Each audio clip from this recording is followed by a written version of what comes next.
பெண்களின் உரிமைக்காக பாராளுமன்றத்தில் கர்ச்சிக்கும் சிங்கமாய் மகளிர் அணிக்கு சிறந்த வழிகாட்டியாக வரலாற்று சிறப்புமிக்க இந்த மகளிர் உரிமை மாநாட்டில் இந்திய கூட்டணியின் பெண் தலைவர்கள் எல்லாம் ஒரே மேடையில் வருகை தர செய்து மகளிர் அணிக்கு வரலாற்று மிக்க சிறப்புமிக்க பெருமை பெற்று தந்த நம்முடைய கழக துணை பொதுச் செயலாளர் கழக நாடாளுமன்ற துணைத் தலைவர் அருமை சகோதரி கனிமொழி அவர்களை வருக வருக என்று வரவேற்றுக் கொள்கின்றேன். We have in our midst of eminent of leaders of the country, Madam Mehbooba Mufti, the former Chief Minister of Jammu and Kashmir, Madam Priyanka Gandhi, the General Secretary of Indian National Congress, Madam Supriya Sule, Member of Parliament and the Working President of NCP, Madam Dimple Yadav, Member of Parliament, Samajwadi Party, Madam Leslie Singh, Minister of Bihar and NEC Member of JDU, Madam Subhashini Ali, former MP and Politburo Member of the CPIM, Madam Ani Raja, NEC Member of CPI and General Secretary of NEIFF, Raxi Millan, Deputy Speaker of Delhi Assembly, NCC Member APP, Madam Sumitra Dev, former MP of National Spokesperson of AITC. I would like to extend a very warm welcome each of them on behalf of the DMK Women's Wing. இந்த வரலாற்று சிறப்புமிக்க மாநாட்டில் இன்று மேடையில் அமர்ந்திருக்க வேண்டிய நம்முடைய கழக பொதுச் செயலாளர்கள் மகளிர் உரிமை மாநாடு என்பதற்காக இன்று நாங்கள் எப்படி இந்த நிகழ்ச்சி நடைபெறுவது என்பது பார்வையாளராக எங்களை வாழ்த்தி கொண்டிருக்கும் கழக பொதுச் செயலாளர் அவர்களே, கழக பொருளாளர் அவர்களே, முதன்மை செயலாளர் அவர்களே, துணை பொதுச் செயலாளர்கள், இளைஞரணி செயலாளர் அமைச்சர் உதயநிதி ஸ்டாலின் அவர்களே, இந்த மாநாடு சிறப்பாக நடைபெறுவதற்கு காரணமாக இருந்த காஞ்சிபுரம் வடக்கு மாவட்ட செயலாளர் மரியாதை அமைச்சர் அன்பரசன் அவர்களே, இந்த மாநாட்டு இவ்வளவு வெற்றிகரம் நடைவதற்கு எல்லா பணிகளையும் முன்னின்று செய்த சென்னை தெற்கு மாவட்ட செயலாளர் சுகாதார அமைச்சர் மா சுப்பிரமணியன் உட்பட கலந்து கொண்டு சிறப்பித்துக் கொண்டிருக்கின்ற மாண்புமிகு அமைச்சர் பெருமக்கள், தலைமை கழக நிர்வாகிகள், மாவட்ட கழக செயலாளர்கள், சட்டமன்ற முன்னாள் உறுப்பினர்கள், கூட்டணி கட்சி தலைவர்கள், நிர்வாகிகள், மாநில மகளிர் அணி நிர்வாகிகள், உள்ளாட்சி மன்ற பிரதிநிதிகள் மற்றும் தமிழகம் இங்கு வந்திருக்கின்ற கழக மகளிர்கள், தலைவர் கலைஞர்களின் நூற்றாண்டில் தலைவர் கலைஞர் ஆட்சியில் மீட்டு கொடுத்த மகளிர் உரிமைக்கு நன்றி செலுத்த விதமாகவும் வருகின்ற நாடாளுமன்ற தேர்தலில் ஒன்றியத்தில் ஒரு ஆட்சி மாற்றத்தை ஏற்படுத்தி மறுக்கப்பட்ட உரிமைகளை மீட்படுத்துவதற்காக வந்திருக்கின்ற அனைத்து மகளிர்களையும் வருக வருக என வரவேற்று விடைபெறுகிறேன். நன்றி, வணக்கம். நன்றி. விருந்தினர்களை சிறப்பிக்கும் தருணம். Time to felicitate our dignitaries. மாண்புமிகு தமிழ்நாடு முதலமைச்சர் அவர்கள் திருமிகு மெஹபூபா முஃப்தி அவர்களுக்கு நினைவு பரிசு வழங்கி சிறப்பிப்பார்கள்.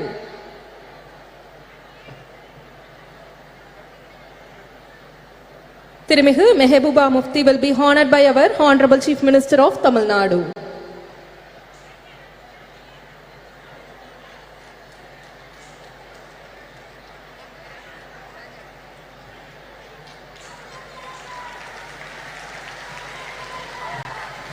மாண்புமிகு தமிழ்நாடு முதலமைச்சர் அவர்கள் திருமிகு பிரியங்கா காந்தி வத்ரா அவர்களுக்கு நினைவு பரிசு வழங்கி சிறப்பிப்பார்கள். திருமிகு Priyanka Gandhi Vadra will be honored by our Honorable Chief Minister of Tamil Nadu.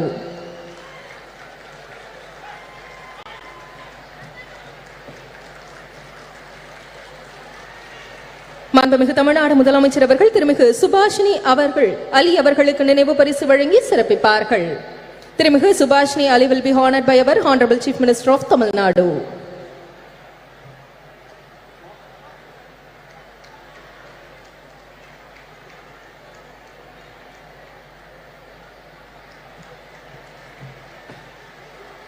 மாண்புமிகு தமிழ்நாடு முதலமைச்சர் அவர்கள் திருமிகு சுப்ரியா சுலே அவர்களுக்கு நினைவு பரிசு வழங்கி சிறப்பிப்பார்கள். திருமிகு Supriya Sule will be honored by our Honorable Chief Minister of Tamil Nadu.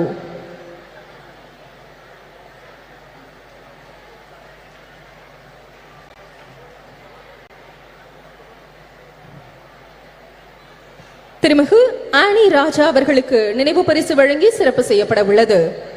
திருமிகு ஆனி ராஜா will be honored by our Honorable Chief Minister of Tamil Nadu.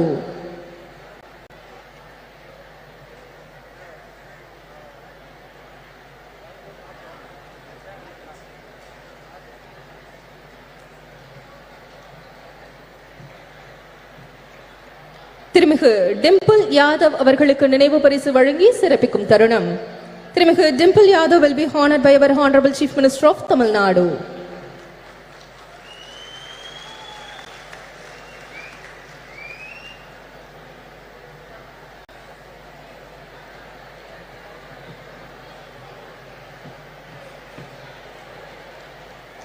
திருமிகு லேஷி சிங் அவர்களுக்கு நினைவு பரிசு வழங்கி சிறப்பிக்கும் தருணம். திருமிகு லேஷி Singh will be honored by our Honorable Chief Minister of Tamil Nadu.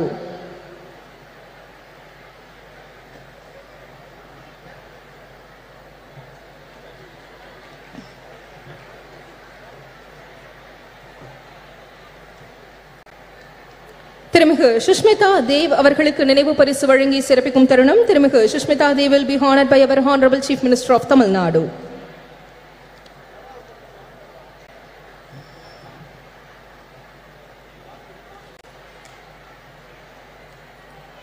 திருமிகு ராக்கி பிட்லன் அவர்களுக்கு நினைவு பரிசு வழங்கி சிறப்பிக்கும் தருணம். திருமிகு rakhi பிட்லன் will be honored by our Honorable Chief Minister of Tamil Nadu.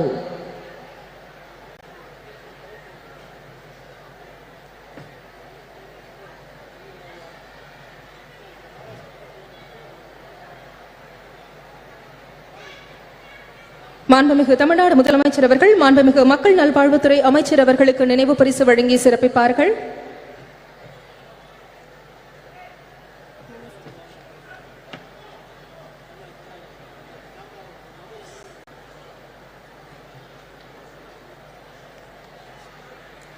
மாண்புமிகு மருத்துவம் மற்றும் மக்கள் நல்வாழ்வுத்துறை அமைச்சர் அவர்களுக்கு நினைவு பரிசு வழங்கி சிறப்பிக்க உட்பட உள்ளது.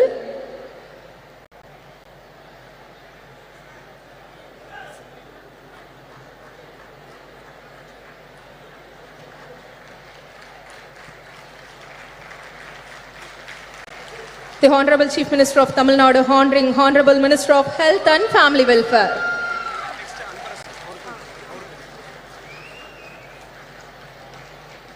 மாண்புமிகு தமிழ்நாடு முதலமைச்சர் அவர்கள் மாண்புமிகு சிறு குறு மற்றும் நடுத்தர தொழில் நிறுவனங்கள் துறை அமைச்சர் அவர்களுக்கு நினைவு பரிசு வழங்கி சிறப்பிப்பார்கள். The Honorable Chief Minister of Tamil Nadu will be honoring the Honorable Minister of Micro, Small and Medium Enterprises.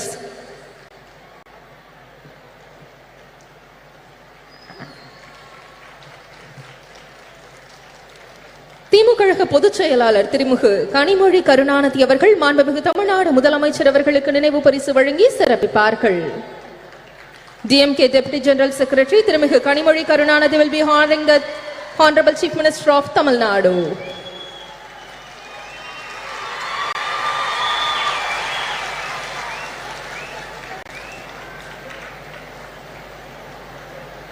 நன்றி.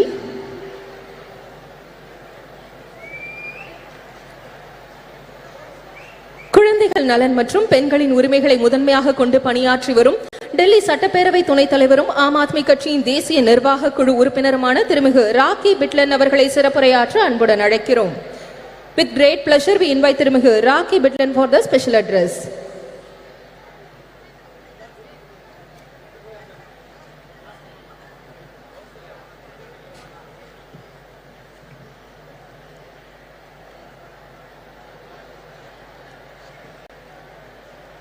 बहुत बहुत धन्यवाद।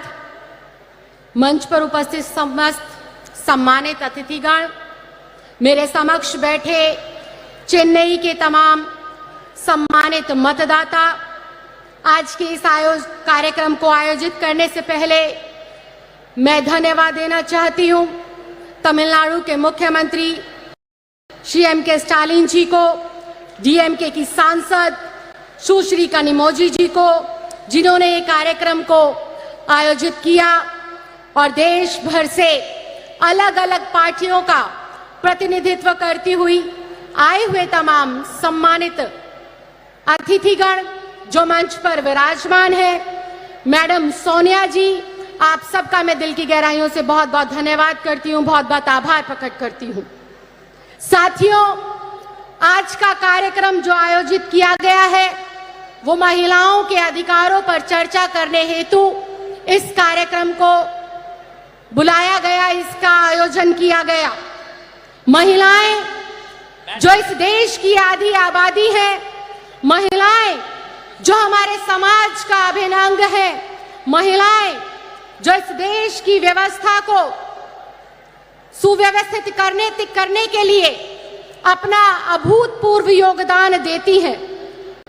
ऐसी महिलाओं के अधिकारों के ऊपर आज चर्चा करने के लिए हमारी जैसी बहनें, हमारी जैसी बेटियां जो दूर दराज गांव में रहती हैं, उन हजारों हजार महिलाओं के अधिकारों पर चर्चा करने से पहले मैं धन्यवाद देना चाहती हूं, मैं श्रद्धांजलि देना चाहती हूं संविधान निर्माता डॉक्टर भीमराव अंबेडकर जी को, जिन्होंने संविधान का निर्माण करते वक्त अपने संविधान के अंदर देश की आधी आबादी को उनके अधिकार दिए, उनके हक दिए।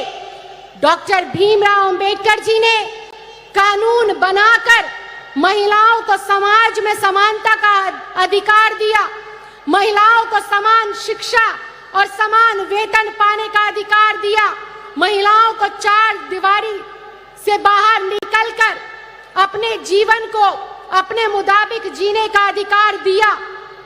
डॉक्टर भीमराव अंबेडकर संविधान निर्माता ने तो कई दशकों पहले ही हमारे इस देश की आधी आबादी को उसके अधिकार दे दिए थे।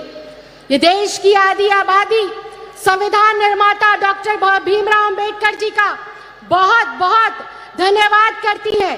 और देश की आधी आबादी की ये महिलाएं जो आज देश के अलग अलग हिस्सों में अपना प्रतिनिधित्व करती हैं, चंद्रयान जैसी देश में जब ऐतिहासिक लॉन्चिंग हुई तो उसके अंदर भी जो महत्वपूर्ण योगदान है वो हमारे भारतवर्ष की बेटियों का रहा है, भारत की महिलाओं का रहा है। ये देश की आधी आबादी है जिसने हमारे देश की तरक्की में, उसको आगे बढ़ाने में, चाहे गांव हो, देहात हो, छोटे से छोटा कस्बा हो, घर पे रहकर गृहिणी के रूप में या फिर किसी कामकाजी महिला के रूप में देश को अग्रसर करने के लिए अपनी महत्वपूर्ण योगदान और अपना महत्वपूर्ण भूमिका दी है। डॉक्टर भीमराव अंबेडकर जी का संविधान जहां महिलाओं को अपनी प्रतिभा के अनुसार अपना प्रतिभा का प्रदर्शन करने का मौका मिलता है, और अगर मैं अपनी बात करूं तो डॉक्टर भीमराव अंबेडकर जी के आशीर्वाद से ही मैं उस माँ की बेटी हूं जो दिल्ली के एक सरकारी स्कूल में सफाई कर्मचारी है। लेकिन डॉक्टर भीमराव अंबेडकर जी की वजह से, भारत देश के लोकतंत्र की खूबसूरती की वजह से और आम आदमी पार्टी के राष्ट्रीय संयोजक अरविंद केजरीवाल जी के आशीर्वाद की वजह से आज ये दिल्ली की बेटी अपनी पार्टी का और अपनी सरकार का प्रतिनिधित्व आप लोगों के समक्ष कर रही है। ये देश के लोकतंत्र की ही खूबसूरती है।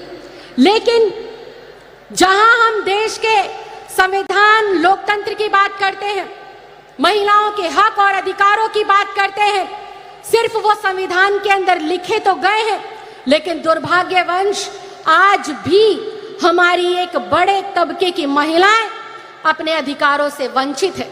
आज भी उनको उनके अधिकार नहीं मिल रहे हैं। देश की महिलाएं 21वीं सदी के अंदर, आजादी के 75 सालों के अंदर पूरे देश में शिक्षा जो पाती हैं पुरुषों के मुकाबले वो महज 65% है, जो कि बेहद चिंता का विषय है, बेहद सोच का विषय है।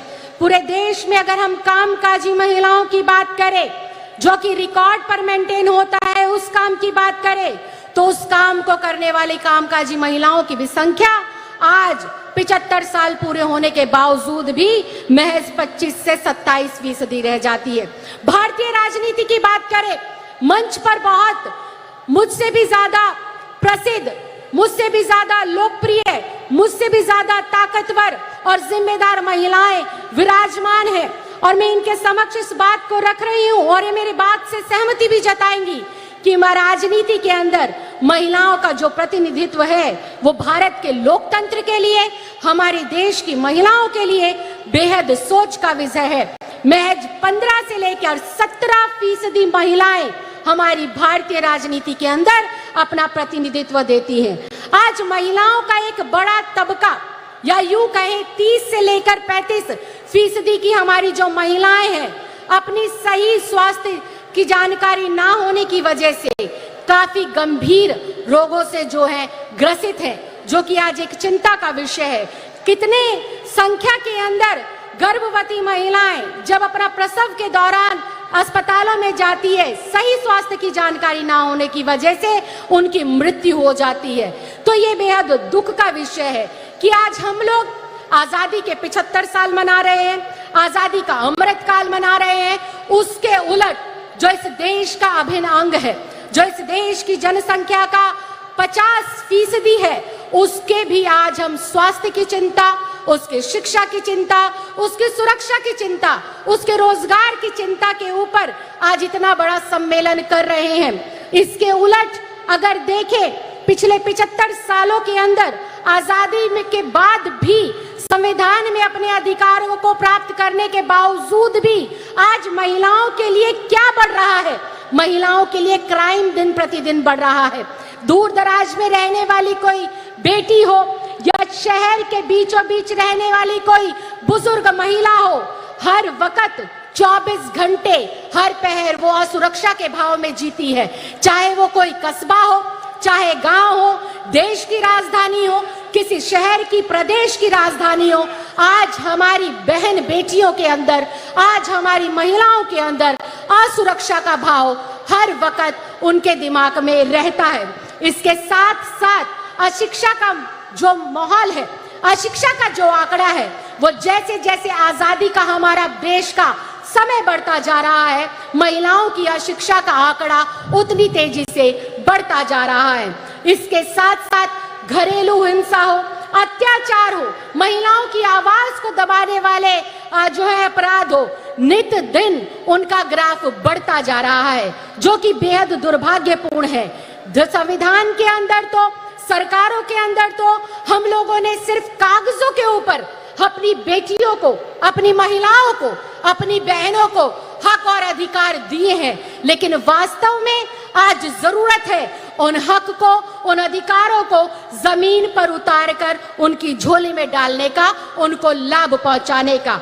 आज जरूरत है समाज के तमाम बुद्धिजीवियों को, आज जरूरत है तमाम राजनीतिक दलों के, राजनीतिक लोगों को, आज जरूरत है जो है केंद्र की सरकार में बैठे हुए लोगों को और राज्य की सरकारों में बैठे हुए लोगों को ये सोचने की, इस पर मंथन करने की, इस पर चिंतन करने की जरूरत है कि हम हमारी बेटियों के अंदर से यह असुरक्षा का भाव कैसे खत्म करें, कैसे हम इस देश की प्रगति में अपना महत्वपूर्ण योगदान देने वाली देश की आधी आबादी जो हमारी बहनें हैं, जो हमारी माएं हैं, इनको कैसे हम बेहतर से बेहतर सुरक्षा दे, रोजगार के बेहतर से बेहतर अवसर प्रदान करें।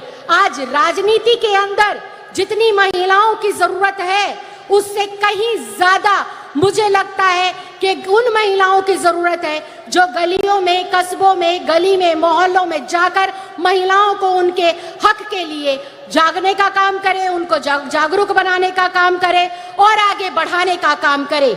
मैं एक बार फिर से दिल की गहराइयों से बहुत बहुत धन्यवाद देना चाहती हूँ, बहुत बहुत आभार प्रकट करना चाहती हूँ तमिलनाडु की सरकार का और यहाँ पर आए हुए तमाम लोगों का, तमाम आयोजनकर्ताओं का, कि आपने देश की 75वीं वर्षगांठ जो खत्म हो गई है, अमृत काल के मौके पर इस ज्वलंत मुद्दे को उठाया। देश की जरूरत है आज महिलाओं को सशक्तिकरण देने की, देश की जरूरत है आज महिलाओं को उनके अधिकार देने की, और देश को आज जरूरत है आखिरी पंक्ति में खड़ी हुई महिला को शिक्षित करने की, रोजगार देने की। आपने मुझे बोलने का मौका दिया, इसके लिए मैं बहुत बहुत धन्यवाद देती हूँ, बहुत बहुत आभार प्रकट करती हूँ। जय हिंद, जय Bharat. Thank you, ma'am, for your special address. பெண்ணுரிமைக்கு தொடர்ந்து குரல் கொடுத்து வருபவரும் திரிணாமுல் காங்கிரஸ் கட்சியின் தேசிய செய்தி தொடர்பாளருமான திருமிகு சுஷ்மிதா தேவ் அவர்களை சிறப்புரையாற்ற அன்புடன் அழைக்கிறோம். It is our privilege and honor to invite திருமிகு Sushmita Dev, national spokesperson for the Trinamool Congress, well known for her unwavering dedication to championing women rights, to deliver the special address.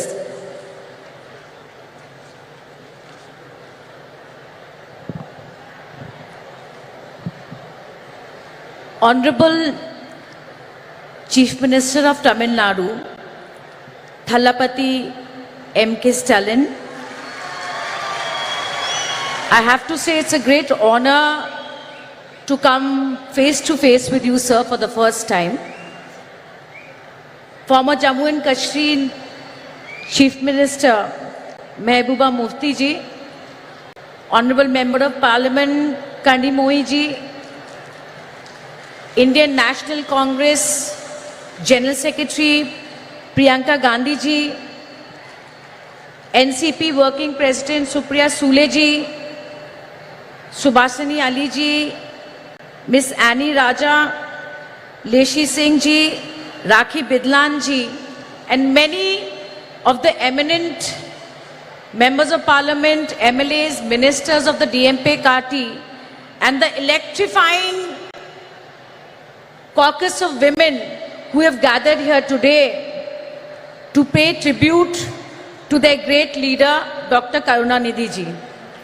I am absolutely elated to represent my party, All India Trinamool Congress, in the centenary year celebration of Kalangyar Dr. Karunanidhi, the longest serving Chief Minister of Tamil Nadu. On behalf of my leader, Honorable Chief Minister of Bengal and Chairperson of the party, Mamta Banerjee, I pay my respectful tribute to him.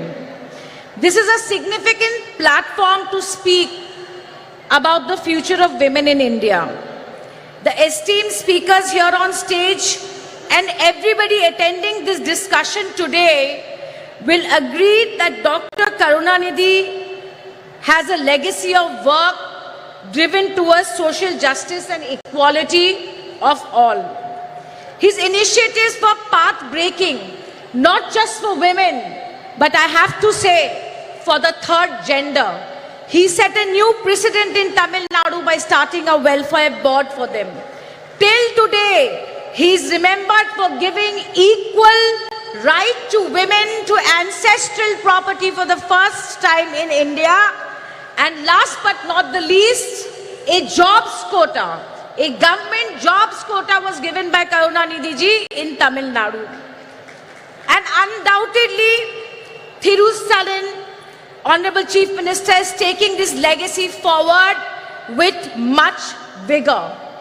I would like to tell the Chief Minister that I Googled and I could not finish counting the number of welfare policies Thiru Stalin has done for the women of Tamil Nadu.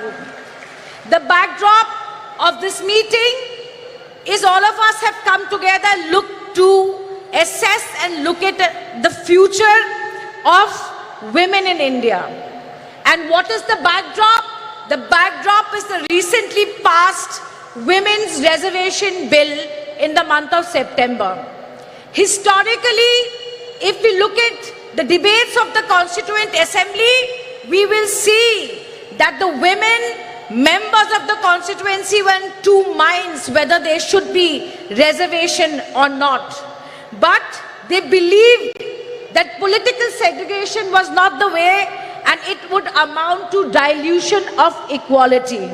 But my friends, that we all have to agree that in the last 72 years of electoral and party politics, the trend of women's participation in our great country is rather dismal. Therefore, started the churning for affirmative action. Why affirmative action? Because after independence, despite the role the women of India had played in the independence war and thereafter, we could not rid our societies of gender roles and patriarchy.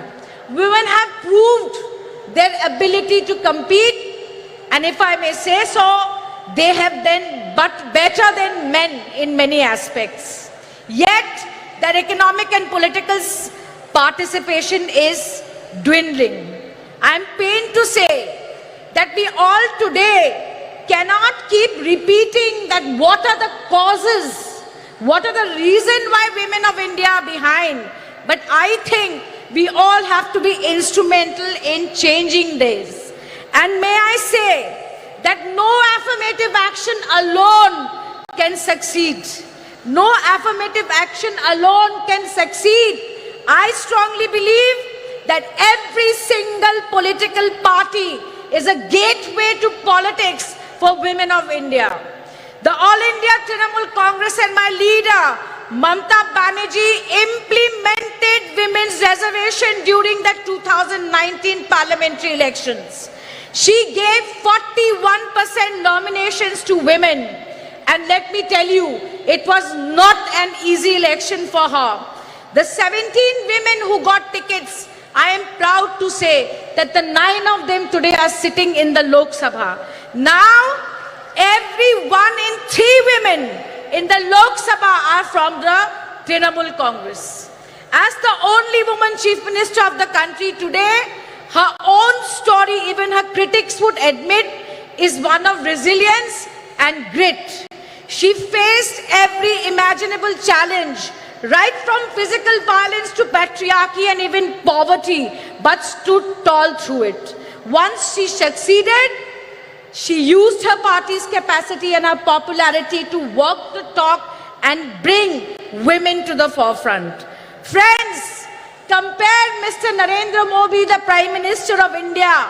His Beti Bachao and Beti Padhao campaign is nothing but an advertising and PR excess for Prime Minister Modi.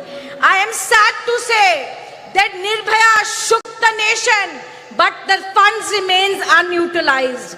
I am happy that women got the Ujjwala scheme, but the majority have rejected it.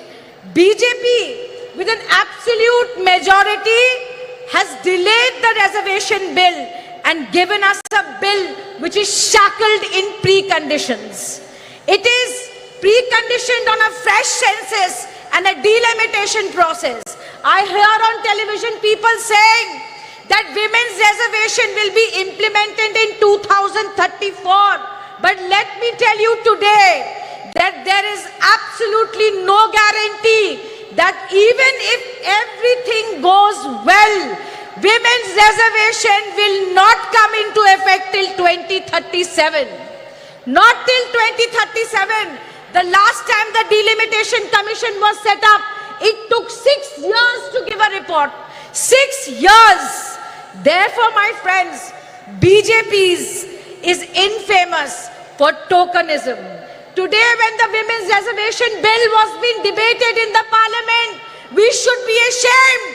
We should be ashamed that the BJP MP accused of molesting our wrestlers was sitting in the parliament. Today, while women were being paraded naked in Manipur, raped and children orphaned, today the Prime Minister's conscience were not shaken. But like I said, how do we do it differently? And the only thing that I can think of is where women have voted in greater numbers, why should they remain at a minimum of a bare number of 9% in the Lok Sabha? If we want to change this, I feel that there has to be political will. I hope that you will agree with me that it is everyone's duty, every political party's duty to demolish the systemic and systematic discrimination and marginalization of women within parties has to stop. It must stop. We have to show the political will to have women in more substantive positions. But last but not the least, and I'm about to end my speech, that we have to recognize that to bring women to the forefront of politics, we need progressive male leaders like Dr. Karunanidhi. We need progressive male leaders like Shri Rajiv Gandhi ji who gave the Panchayati Raj reservation. We need social activists like Raja Ram Mohan Nai who banished, who stopped sati. I have absolutely no doubt in my mind that India parties will come to power in 2024 and oust this regressive and anti-woman regime that is ruling the country and convert and turn this Women's Reservation Act into the greatest enabler in the history of this country for women amendment. I end my speech by quoting the only woman Prime Minister in this country, Indira Gandhi ji. There are two kinds of people, those who do the work and those who take the credit.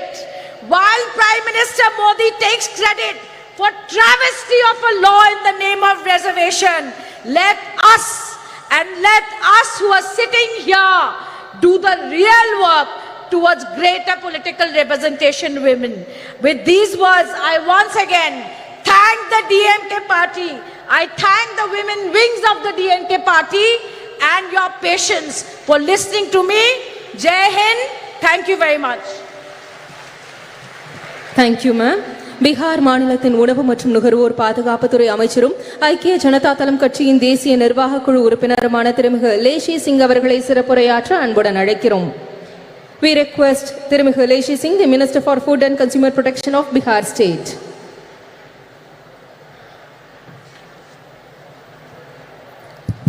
धन्यवाद। आज महिला अधिकार सम्मेलन में सर्वप्रथम मैं party Janata Dal United की ओर से उपस्थित महिला बहनों का हार्दिक अभिनंदन करती हूँ। मैं आभार प्रकट करना चाहती हूँ हमारे माननीय मुख्यमंत्री श्री नीतीश कुमार जी एवं जनता दल यूनाइटेड के राष्ट्रीय अध्यक्ष आदरणीय ललन सिंह जी का, जिन्होंने इस ऐतिहासिक कार्यक्रम में मुझे प्रतिनिधित्व करने का अवसर प्रदान किया। मैं धन्यवाद देना चाहूँगी देश की चर्चित प्रसिद्ध महिला नेत्री डीएम के सांसद बड़ी बहन आदरणीय कनिमोझी जी का, जिन्होंने मुझे व्यक्तिगत रूप से दूरभाष पर संपर्क कर इस प्रोग्राम में आने के लिए आमंत्रित किया। मैं जनता दल यूनाइटेड की ओर से इस कार्यक्रम में उपस्थित इस लोकप्रिय मुख्यमंत्री आदरणीय एम.के. स्टालिन जी, कांग्रेस की राष्ट्रीय महासचिव एवं देश की महिला बहनों की प्रेरणा स्रोत आदरणीय बहन प्रियंका गांधी जी, जम्मू कश्मीर की पूर्व मुख्यमंत्री एवं पीडीपी पार्टी की अध्यक्ष महबूबा मुफ्ती जी, देश की प्रसिद्ध वरिष्ठ सांसद एवं एनसीपी पार्टी की कार्यकारी अध्यक्ष बहन सुप्रिया सूले जी, समाजवादी पार्टी की नेता एवं माननीय सांसद बहन डिम्पल यादव जी, पूर्व सांसद एवं सीपीआई-एम पार्टी की पोलित ब्यूरो सदस्य बहन सुभाषिनी अली जी, पूर्व सांसद एवं ऑल इंडिया तृणमूल कांग्रेस की राष्ट्रीय प्रवक्ता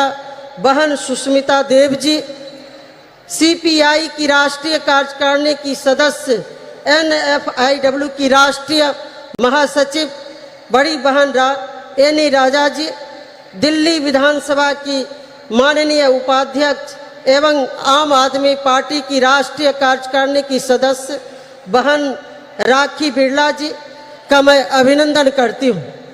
बहनों, कहा जाता है कि यत्र नारी पूज्यन्ते तत्र देवता, यानी जहाँ नारी की पूजा होती है वहाँ देवता का वास होता है।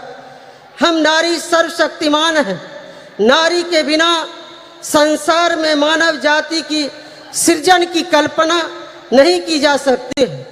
इसी शक्ति को सम्मान देने के लिए हमारे बिहार में माननीय मुख्यमंत्री श्री नीतीश कुमार जी ने सत्ता संभालते ही 2006 से पंचायती राज संस्थानों में एवं 2007 से नगर निकाय के निर्वाचन में महिलाओं के लिए 50% आरक्षण दिया जा रहा है। वहीं प्राथमिक शिक्षक नियोजन में 50% आरक्षण महिलाओं के लिए सुरक्षित है।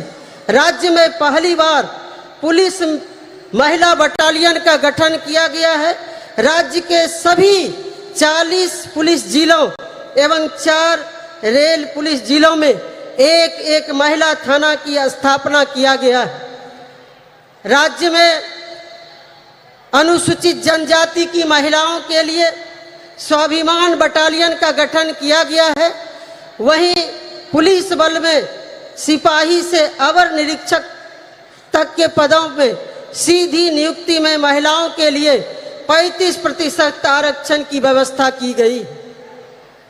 सरकारी सेवाओं संवर्गों के सभी स्तर के एवं सभी प्रकार के पदों पर सीधी नियुक्ति में 35% आरक्षण दिया ही जा रहा है। एक उदाहरण मात्र मैं देना चाहूंगी। बिहार राज्य में 1,07,431 पंच के पद पर कुल 63,974 पंच की सीट पर महिला जीतकर आई है। 38 जिला परिषद अध्यक्ष में 29 महिला जिला परिषद अध्यक्ष है। वहीं कुल 8,058 मुखिया में कुल 4209 मुखिया पद पर आसीन है। पंचायती राज व्यवस्था में महिलाओं को आरक्षण देने की नेक सोच रखने वाले देश के हमारे भूतपूर्व प्रधानमंत्री स्वर्गीय राजीव जी को भी मैं स्मरण करना चाहूंगी। आज स्वर्गीय राजीव गांधी जी रहते तो महिलाओं को देश की संसद और विधानसभाओं में कब का 1/3 आरक्षण मिल गया होता। हमारे बिहार में नारी सशक्ति के अग्रणी नेता माननीय मुख्यमंत्री श्री नीतीश कुमार जी द्वारा ऐतिहासिक कदम उठाए गए, जिनकी चर्चा करूंगी तो काफी वक्त लग सकता है। मुख्यमंत्री बालिका पोशाक योजना, छात्रवृत्ति योजना, साइकिल योजना, बालिका प्रोत्साहन योजना, बिहार स्टूडेंट क्रेडिट कार्ड योजना, मुख्यमंत्री किशोरी स्वास्थ्य कार्यक्रम आदि चलाकर महिलाओं को अवसर प्रदान किया गया है। मुख्यमंत्री कन्या उत्थान योजना, लक्ष्मीबाई पेंशन योजना, मुख्यमंत्री नारी शक्ति योजना से महिलाओं को काफी लाभ पहुंचा है। जो महिला को कभी अबला कहा जाता था, उसे सबला बनाने के लिए हमारे माननीय मुख्यमंत्री श्री नीतीश कुमार जी प्रयास कर रहे हैं। मुख्यमंत्री महिला उद्यमी योजना चलाया जा रहा है। वहीं महिलाओं को सरकारी नौकरी में तो 35% आरक्षण दिया ही जा रहा है। तमिलनाडु में भी भूतपूर्व मुख्यमंत्री अभिभावक समान स्वर्गीय करुणानिधि जी के द्वारा महिलाओं के लिए कई योजनाएं चलाई गई। उन्हीं के पद चिन्हों पर चलकर वर्तमान मुख्यमंत्री स्टालिन जी भी महिलाओं को सम्मानित व गौरवान्वित करने का अवसर प्रदान किया है। हम इसके लिए आदरणीय स्टालिन जी का समस्त महिला बहनों की ओर से आभार प्रकट करती हूं और धन्यवाद देती हूं। एक तरफ स्वर्गीय राजीव गांधी जी, स्वर्गीय करुणानिधि जी, माननीय मुख्यमंत्री नीतीश कुमार जी, माननीय मुख्यमंत्री स्टालिन जी, माननीय मैडम सोनिया गांधी जी, जिन्होंने महिलाओं के हित में इतने ऐतिहासिक कदम उठाए हैं, लेकिन उसका ढिंढोरा नहीं पीटा जा रहा है, मार्केटिंग नहीं किया जा रहा है। बस सेवा भाव से महिलाओं को अधिकार प्रदान कर सशक्त करने के लिए काम किया जा रहा है। दूसरी ओर केंद्र की भाजपा सरकार, जिनके नेता नरेंद्र मोदी जी महिलाओं के लिए कुछ नहीं किया, बस योजनाओं को ब्रांडिंग कर अपने चेहरे को बढ़ाने चमकाने का काम किया। अभी हाल ही में महिला आरक्षण बिल को देश की संसद में भाजपा सरकार की ओर से लाया गया। सभी दलों ने मिलकर उसे पारित किया। इससे पहले भी मैडम सोनिया गांधी जी के प्रयास से डॉक्टर मनमोहन जी की सरकार ने प्रयास किया था। इस बिल का नाम नारी शक्ति वंदन अधिनियम रखा गया। बहनों भाइयों, लेकिन ये नारी शक्ति वंदन के बजाय मोदी वंदन बनकर रह गया। इस बिल में कब आरक्षण लागू होगा, कोई समय सीमा नहीं बताया गया। वंचित अति पिछड़े वर्गों का ख्याल नहीं रखा गया। लेकिन मोदी जी एक जुमला की तरह इस विधेयक पर अपनी पीठ थपथपा रहे। नारी वंदन के बजाय नरेंद्र मोदी महिलाओं से आरती उतरवा रहे हैं, अपना चरण वंदन करवा रहे हैं। उनका इस बिल से कोई लेना देना नहीं है। सिर्फ अपना चेहरा चमकाने के लिए इस तरह का बिल पेश किया गया। माननीय मैडम सोनिया जी, मैं तमाम प्रियंका गांधी जी, तमाम यहाँ पर जितने भी महिला नेत्री हैं, मैं उनको आश्वस्त करना चाहूँगी, मोदी सरकार देश में आने वाली नहीं है। ये बिल शायद आपके और नीतीश कुमार जी, स्टालिन जी, शरद पवार जी, इंडिया के प्रमुख नेताओं के नेतृत्व में बनने वाली सरकार में ही ये संभव हो पाएगा। हम सभी चाहते हैं देश की महिला आरक्षण बिल में बिहार मॉडल को अपनाया जाए, जिसमें आबादी के हिसाब से 50% आरक्षण महिलाओं को बिल मिल सके, बिल में प्रावधान हो। इस कार्यक्रम के माध्यम से देश की महिला बहनों से कहना चाहूँगी कि हम महिलाएं किसी क्षेत्र में पुरुषों से कम नहीं है। यहाँ तक कि पुरुषों के तुलना में महिलाएं ज़्यादा ईमानदार, कर्तव्यनिष्ठ हैं। आज महिलाएं हर क्षेत्र में अव्वल होती आ रही है। महिला एक घर में जन्म से लेकर दूसरे के घर भी जाकर उसे सुसज्जित संस्कार देने का काम करती है। महिलाएं धरती से लेकर अंतरिक्ष तक पहुंची। महिलाओं को केवल अवसर मिलने की आवश्यकता है। महिलाओं को अवसर मिलने पर महिलाओं ने साबित कर दिया है कि पुरुषों से कई ज़्यादा गुना काबिलियत महिलाओं में है। देश की महिला प्रधानमंत्री स्वर्गीय इंदिरा गांधी जी इसका सशक्त उदाहरण है, जिन्होंने अपनी नेतृत्व क्षमता से दुश्मन देश के दांत खट्टे कर अपनी दृढ़ इच्छा शक्ति संकल्प के कारण उन्हें आयरन लेडी कहा जाता है।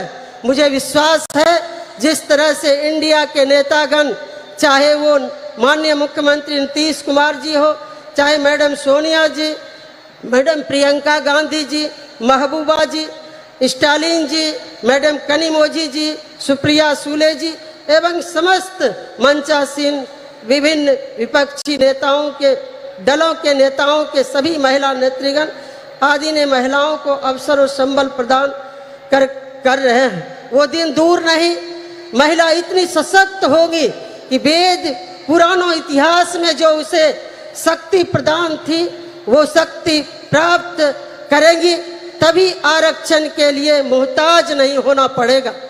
मैं विनम्रता के साथ अनुरोध करना चाहूँगी मैडम प्रियंका जी से, मैडम कनिमोझी जी से, मैडम सुप्रिया सुले जी से, महबूबा जी से एवं समस्त मंचासीन सभी महिला नेत्रियों से कि एकजुट होकर देशव्यापी कार्यक्रम के तहत मातृवंदन अभियान पर निकले।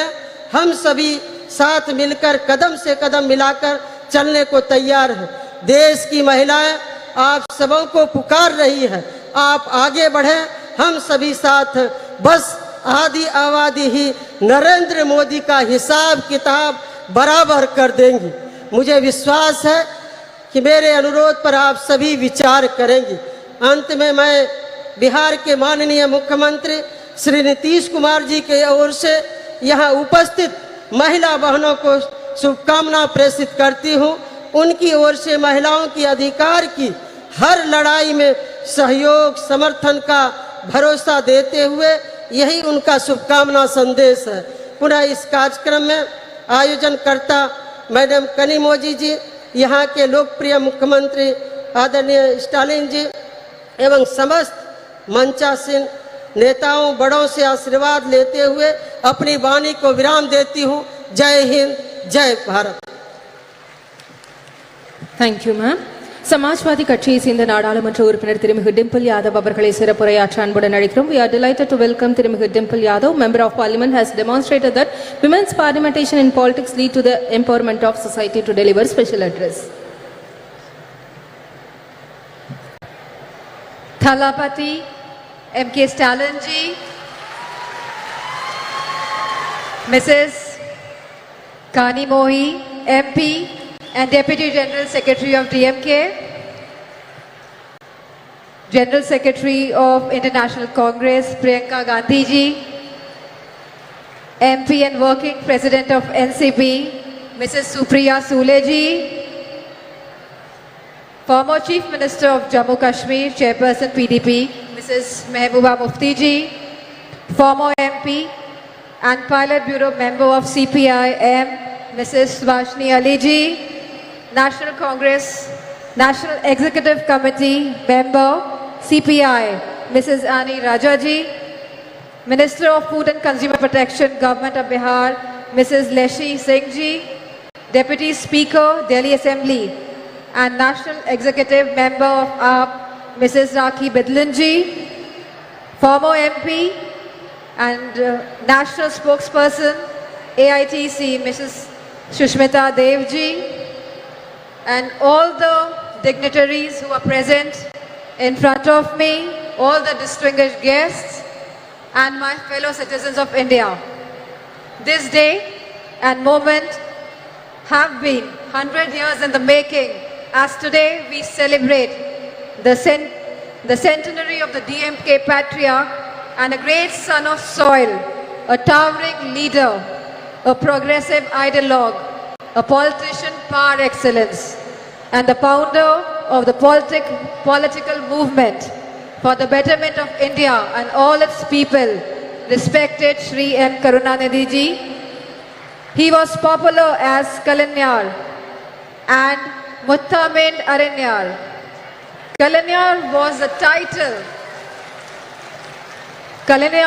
title of Tamil politics. His life was marked by a relentless struggle for social justice and the empowerment of the marginalized communities, minorities, OBCs, SC, STs, and especially women. His political journey was an unending quest to eradicate social inequalities. He championed the cause for women's rights, advocating for gender equality in a deeply patriarchal society. He advocated affirmative actions to support oppressed, marginalized communities and minorities. He was a great advocate of increased state autonomy and accountability in the Indian federal structure. He pursued the Rajamanar Committee's report that was accepted by the then Prime Minister, Mrs. Indira Gandhi ji, and the Chief Ministers got the right to hoist the flags on Independence Day. Kalanar's life was dedicated to the pursuit of social justice, an endeavor that remains even more relevant and inspiring today. His vision was rooted in the principles of equality, fairness, and inclusivity. He believed that society could only prosper when every citizen, regardless of their background, was given equal opportunities to thrive. Under his leadership, the DMK pioneered several progressive policies that aimed to uplift the marginalized and oppressed sections of society. His government increased the reservation for backward classes from 25 to 31% and from 16 to 18% for SC/STs, established the first ministry for the welfare of the backward class, As a member of parliament and a woman, I am deeply honored to address you all on this special occasion, and I want to focus on the three fundamental aspects of the vision for India: an unyielding commitment to social justice, tireless effort to protect the dignity of each individual, and untiring advocacy for women's rights. Samajwadi Party remains committed to these ideals as we cherish and uphold an unwavering commitment to protecting the respect and dignity of every individual. In a diverse India, the protection of regional, social, cultural, and linguistic identities is of paramount importance, as it is integral to the identity and pride of each and every individual. Leadership in this regard is not about exclusion, but rather about pluralism and diversity, celebrating the unique cultural tapestry that is India. Now I turn my attention to the third crucial aspect of our vision, a deep sense of commitment to women's rights. We all must be a true feminist today, advocating for gender equality, women's education and upliftment, policies that have always been advocated and implemented by the Samajwadi Party in Uttar Pradesh, found home and expression in Tamil Nadu under Kalainar. He raised girls' marriageable age, provided women one-third reservations in the government jobs, local body elections, property rights, subsidized loans, financial assistance to widows, marriage, intercaste marriages, self-help groups, vocational training programs, free power and gas connections, and rice at ₹1, and many much policies. We must recognize that women's economic empowerment is not only a matter of individual dignity, but also a path towards overall societal and economic progress. This is in strict conformance to what successive Samajwadi Party governments have delivered for women in Uttar Pradesh under the Chief Ministership of Honorable Netaji and Shri Akhilesh Yadav ji. For us, women's rights is not a matter of speech, but a matter of faith and action. Let me draw the focus to the task at hand for this August gathering. The Magalir Urmai Nadu, being organized today by the DMK Women's Wing, headed by MP Kani Mohi, calls upon the central government, headed by BJP, for immediate action on women's rights issues. The BJP government has totally been proven incompetent and an abject failure in securing women's rights and providing security and safety to women. India has witnessed an alarming surge in crimes against women, particularly of the OBCs, SC, STs and the minorities. This dire situation reflects poorly on the government's ability to ensure the safety and the security of women, especially from the OBCs, SC, STs and minorities, who bear the brunt of this crisis. Manipur is a living example today for us. What has been seen in Manipur is really shattering the very idea of India.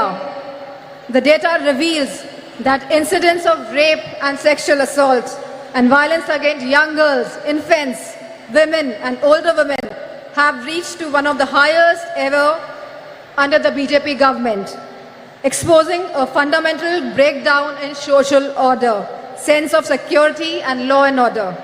The lack of swift justice and a consistent track record of not holding perpetrators accountable has led to this scary situation in the country. This needs to be corrected immediately. Nothing can be allowed to impinge on the right of life. In the Indian democracy, women constitute of half the population, and this active participation in politics is essential for the robust democracy and a truly inclusive society. The recent proposal by the BJP government to postpone the vital reform of implementing 33% reservations of women in parliament and state assemblies way into the distant future is a huge disappointment that appears to be only a BJP political ploy. The BJP's move is only an eyewash purely for electoral gains.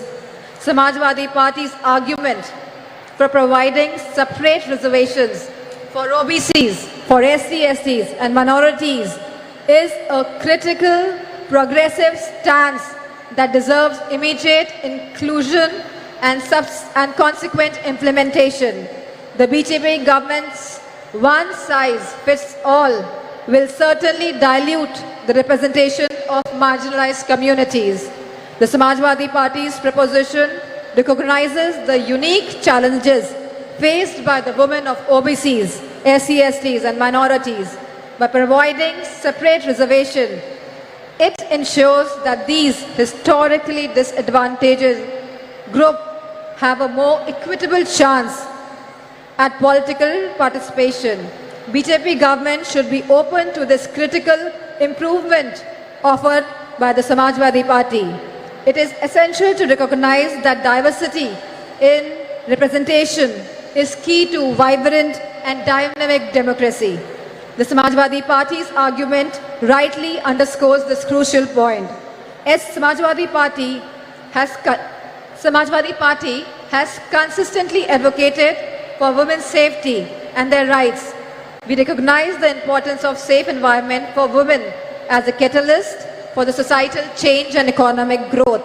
A safe environment empowers women to participate more actively in the workforce, driving India's progress. In fact, Claudia Golden of Harvard, who won the Nobel Prize in Economics, argues for increased women labor force participation rate, validating Samajwadi Party's approach and philosophy on this subject.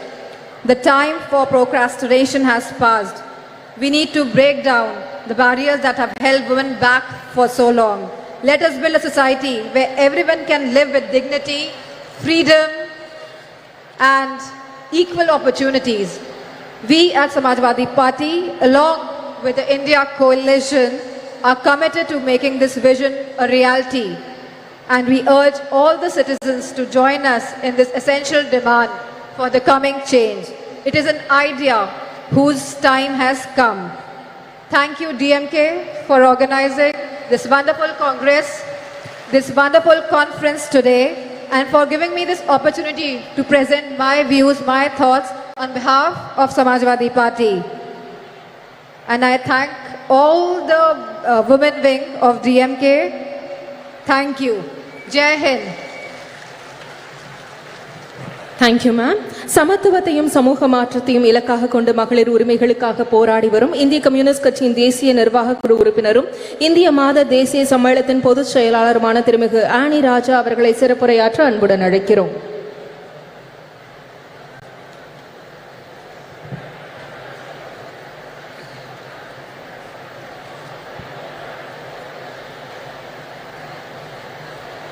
From the depth of my heart, I express my homage to the only one Kalaignar who showed the people and the country that how the words can be transformed into actions and how it can be beneficial to the people and especially to the women and children of the country, particularly the state of Tamil Nadu. I extend my gratitude and red salute to Tandai Periyar, Phule, Dr. Ambedkar, Ayyankali, Ayodhyadas Pandita for their immense contribution and effort for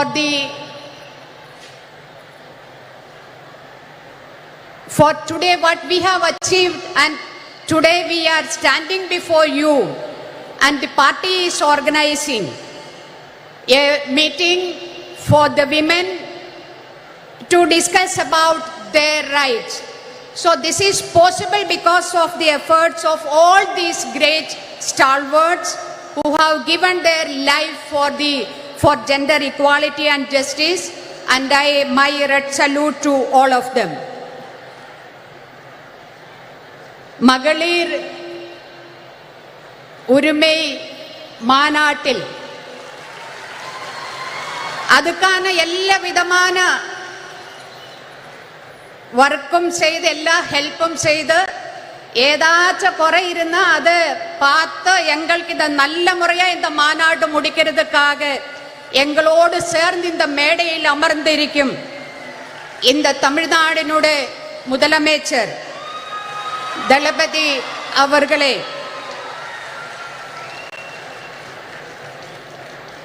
இந்த கூட்டத்தில் நம்மோடு உரையாடுறதுக்கு பேசுறதுக்கு இங்க வருவாயிருக்கிற இந்திய national காங்கிரஸினுடைய தலைவி சோனியா காந்தி அவர்களே, மெஹபூபா தோழியர், நான் எல்லோரும் தோழியர் கூப்பிடுறது. I would like to call you all as comrades.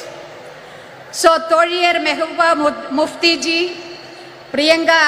தோழியர் Priyanka Gandhiji, தோழியர் கனிமொழிஜி, தோழியர் சுபாஷினிஜி, தோழியர் Supriya சூலேஜி, தோழியர் Dimple யாதவ்ஜி, தோழியர் லஷி Singhji, தோழியர் Sushmita தே, தோழியர் ராக்கி,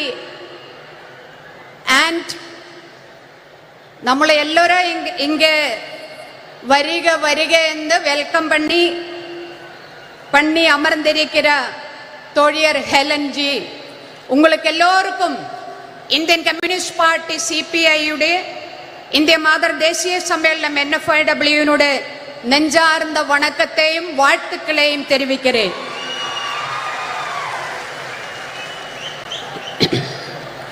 கலைஞருடைய நூற்றாண்டு விழா கொண்டாடுறதுக்காக, கலைஞருடைய வாழ்க்கையே கொண்டாடுறதுக்கான இந்த கூட்டத்தில் இங்கே அமர்ந்திருக்கிற இந்த தமிழ்நாட்டினுடைய எல்லா மாவட்டங்களிலும் வந்திருக்கிறார் என்னுடைய அன்புக்கும் மரியாதைக்கும் கூறிய தோழியர் டிஎம்கேட தோழியர்களே, உங்களை எல்லோரையும் சேர்த்து பிடிச்சு ஒரு முத்தத்தை கொடுக்கிறேன். நம்ம இந்த பெண்கள் உரிமை மாநாடு நடக்கும்போது என்ன நேட்டங்கள் இந்த தமிழ்நாட்டில் பெண்களுக்காக கலைஞரும் அதே மாதிரி டிஎம்கே பார்ட்டியும் இங்க நமக்கு பெற்று தந்திருக்கிறதோ, அதே மாதிரி இந்திய தேசத்தில் நம்ம பெண்கள் என்ன சட்டங்களை என்ன உரிமைகளை நம்ம நேடி இருக்கிறதோ, இந்த போன 75 ஆண்டுக்குள்ளே போராட்டங்கள் பண்ணி நம்ம நேடி இருக்கிறதோ, அந்த அத்தனை உரிமைகளையும் பறிக்கிற மாதிரி தான் இன்னைக்கு மத்தியில் ஒன்றிய ஆட்சி இந்த தேசத்தை ഭരിച്ചു കൊണ്ടിരിക്കുന്നത്. மனுவாதி பாசிசம் இந்தியாவில் எல்லா இடத்திலுமே பாம்பு மாதிரி, விஷப்பாம்பு மாதிரி பத்தி விடர்த்தி ஆடுறத ஒரு நிலைமையை பார்க்கிறது. மதேதர மதசார்பற்ற இந்தியாவினுடைய பாராளுமன்றத்தில் இன்னைக்கு கேட்கிறது ஜெய் ஸ்ரீராம் എന്നൊരു കുരൽ தான்.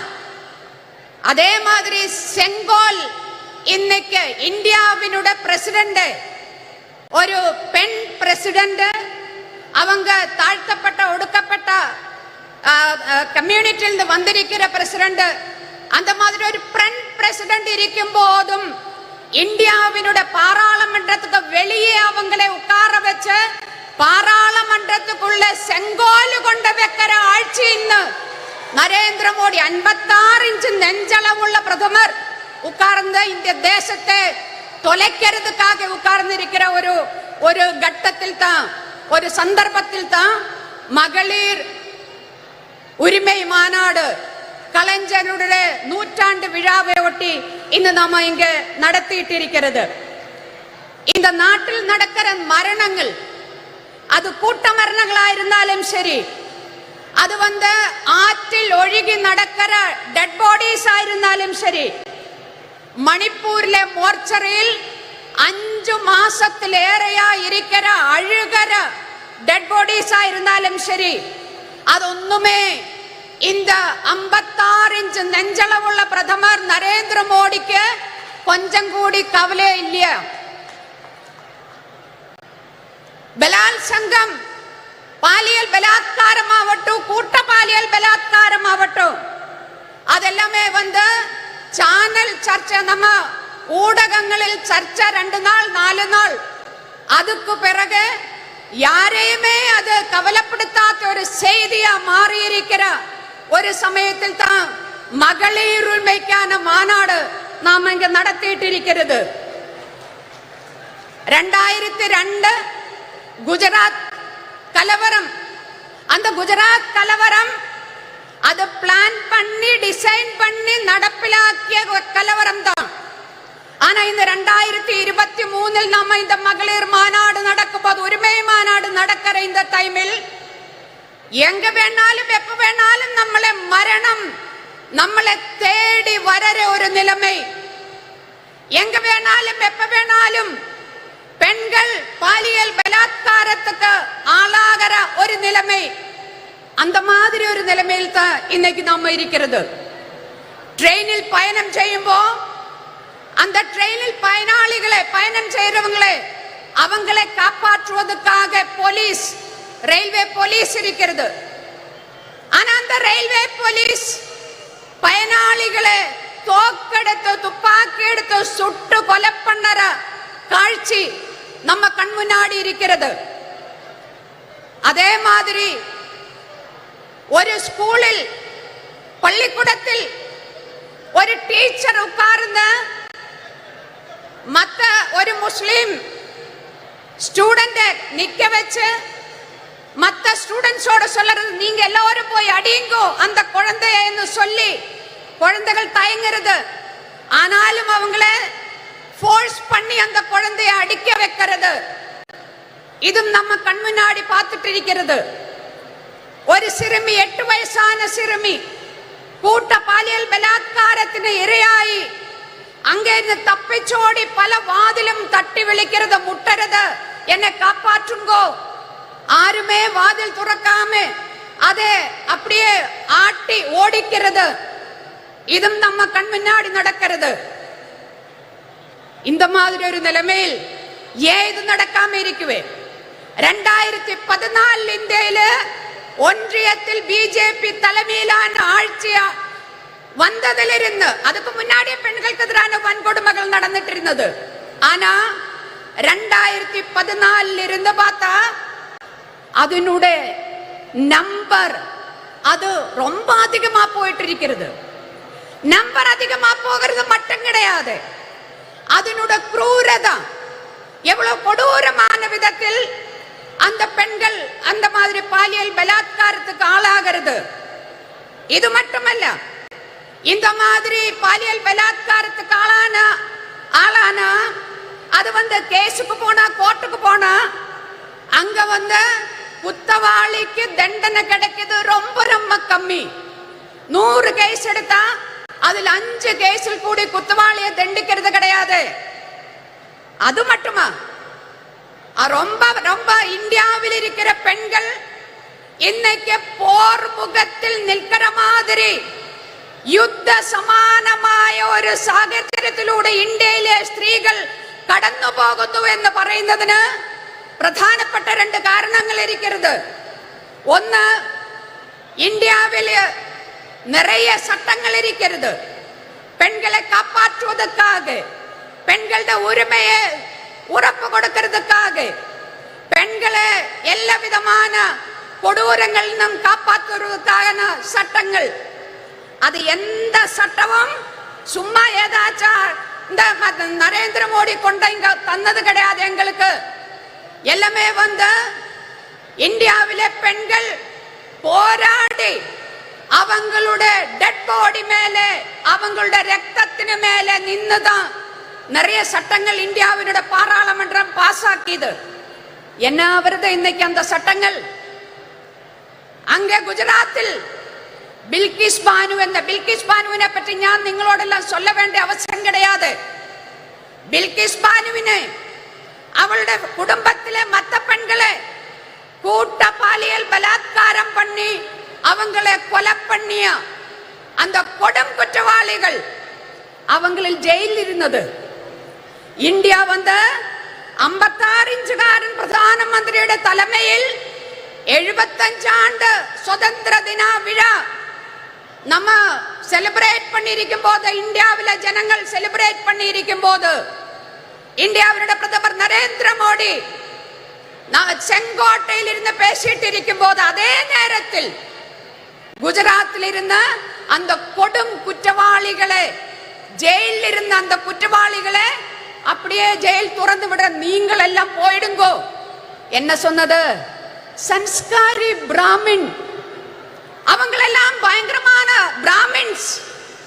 பிராமணை வந்து ஜெயிலில் வச்சா கொடும் பாவம், அதனால அவங்களை விடுவிக்கிறேன் அப்படின்னு சொல்லி பில்கிஸ் பானுவினை அவளுடைய குடும்பத்தை அழிச்ச அந்த பெண்களை கற்பழிச்ச அந்த கொடும் குற்றவாளிகளை ஜெயில்னு ஃப்ரீயா விடுறது. அது என்ன அர்த்தம்? அதுக்கு அர்த்தம், அதனுடைய அர்த்தம் என்ன சொன்னா இந்தியாவில் இருக்கிற அத்தனை சட்டங்களும் பெண்களுக்கான பெண்களுடைய உரிமைக்கான அத்தனை சட்டங்களும் அதுக்கு எந்த அர்த்தமும் இல்லாத போகிறது. 2014 இருந்து ഞാൻ முடிக்கிறேன். 2014 இருந்து ഇന്നു വരേക്കും RSSനാൽ നയിക്കപ്പെടുന്ന ഫാസിസ அரசாங்கம், மத்திய அரசாங்கம், ஒன்றிய அரசாங்கம் அது வந்து பெண்களை ஏமாற்றித்தான் இன்னைக்கு ஆட்சியில் அமர்ந்திருக்கிறது. என்ன சொன்னான்னு எனக்கு முன்னாடி இங்க பேசியது பேட்டி பச்சாவோ பேட்டி படாவோ அதெல்லாம் நான் சொல்றது இல்ல. இப்ப என்ன கடைசியில வந்து பெண்களுக்கு இடஒதுக்கீடு சட்டம் பாஸ் பண்ணி இருக்கிறது. இந்த பேப்பர்ல சக்கரை எழுதி வைக்கிறது, சக்கரை. அப்புறம் கட்டன் சாயை எடுத்து நான் குடிக்கிறது. அந்த கட்டன் சாயில விலைவாசினால சக்கரை கிடையாது. இன்னைக்கு சென்டர் அங்க இருந்தா சக்கரை கொடுக்கறது கிடையாது. இங்க தமிழ்நாட்டுல சக்கரை கொடுக்கறதா என்னன்னு தெரியல எனக்கு. ஆனா இந்த கட்டன் சாய் இப்படி பார்த்து அல்ல சாரி இந்த பேப்பர்ல சக்கரை எழுதி இருக்கிறது இப்படி ஒரு முறை பார்த்து கட்டன் சாயா குடிச்சா மதுரிக்குமா இனிப்பாயிருக்குமா? அதே மாதிரிதான் ஏட்டிலே புக்கிலே பசு புல்லு தின்ன மாட்டே. மகளிருக்கு இடஒதுக்கீடு சட்டம் சொல்லி பாஸ் பண்ணிது தெய்வம் ஆறு? நரேந்திர மோடி. ஆனா இது எப்ப அமல்படுத்துவே? ஏதாச்சும் சொல்லி இருக்கிறதா? இன்னைக்கு அமல்படுத்ததா? நாளைக்கு அமல்படுத்துறதா? 2024 அமல்படுத்துறதா? எதுவுமே சொல்லுறதில்ல. நரேந்திர மோடியோட வாழ்வில இது பார்க்க முடியுமா என்னன்னே சொல்லுறதில்ல. பெண்களை ஏமாற்றி ஆட்சியில் அமர்ந்திருக்கிற நரேந்திர மோடி அரசாங்கத்தை ஒழிச்சு கட்டுறதுக்காக கலைஞரில் இருந்த இந்த நாட்டில் பெண்களுக்கான யாராரு என்ன உரிமைகள் வாங்கி தந்ததோ அத்தனை உரிமைகளையும் காப்பாற்றுவதற்காக இந்தியாவினுடைய அரசியல் சாசன சட்டத்தை, இந்தியாவினுடைய ஜனநாயகத்தை, இந்தியாவினுடைய மத சார்பன்மையை காப்பாற்றுவதற்காக நாம் எல்லோரும் இப்படி எந்த ஜாதி எந்த மதம் என்று தெரியாம அது பார்க்காம நம்ம எல்லோரும் இப்படி அமர்ந்திருக்கிறது. அந்த மாதிரி நாளைக்கும் நமக்கு எல்லோருக்கும் சேர்ந்து அமர்ந்திருக்கிறதுக்காக இந்தியை காப்பாற்றுவதற்காக நம்மளை நாமே காப்பாற்றுவதற்காக இந்த மாநாடு நரேந்திர மோடி ஆட்சியினுடைய முற்றுப்புள்ளி வைக்கிற மாநாடா மாற வேண்டதா இருக்குன்னு சொல்லி விடைபெறுகிறேன். நன்றி, வணக்கம். இன்குலாப் சிந்தாபாத். சிறப்புரையாற்றியமைக்கு நன்றி அம்மா. தேர்ந்த அரசியல்வாதியும் ஒப்பற்ற போராளியுமான தேசியவாத காங்கிரஸ் கட்சியின் செயல் தலைவர் நாடாளுமன்ற உறுப்பினர் திருமிகு சுப்ரியா சூலே அவர்களை சிறப்புரையாற்ற அன்புடன் அழைக்கிறோம்.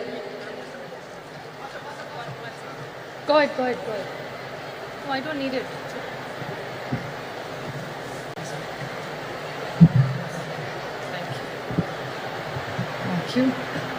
Vanakkam, Chennai. Women's Rights Conference. Talapati MK Stalin Anna, Durga Anni,